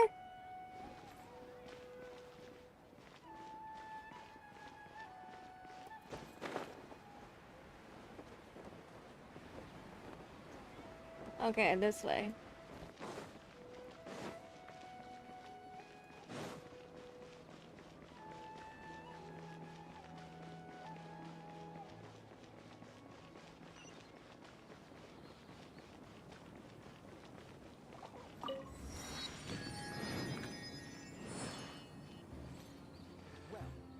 Your perspective.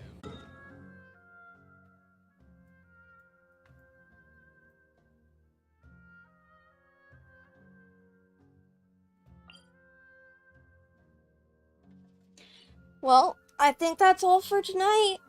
I'm getting tired. Still haven't taken my meds, so I need to do that.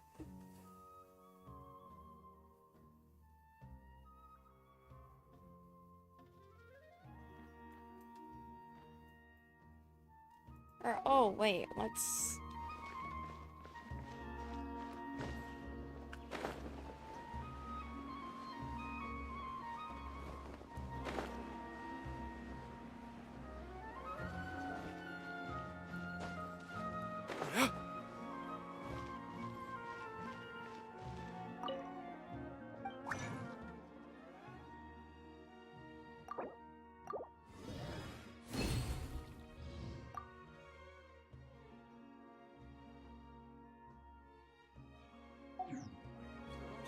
Alrighty. Have a good night, everyone, and thank you so much for watching. I'll probably stream some more tomorrow, maybe, if my dentist's appointment doesn't go too bad. Have a good night.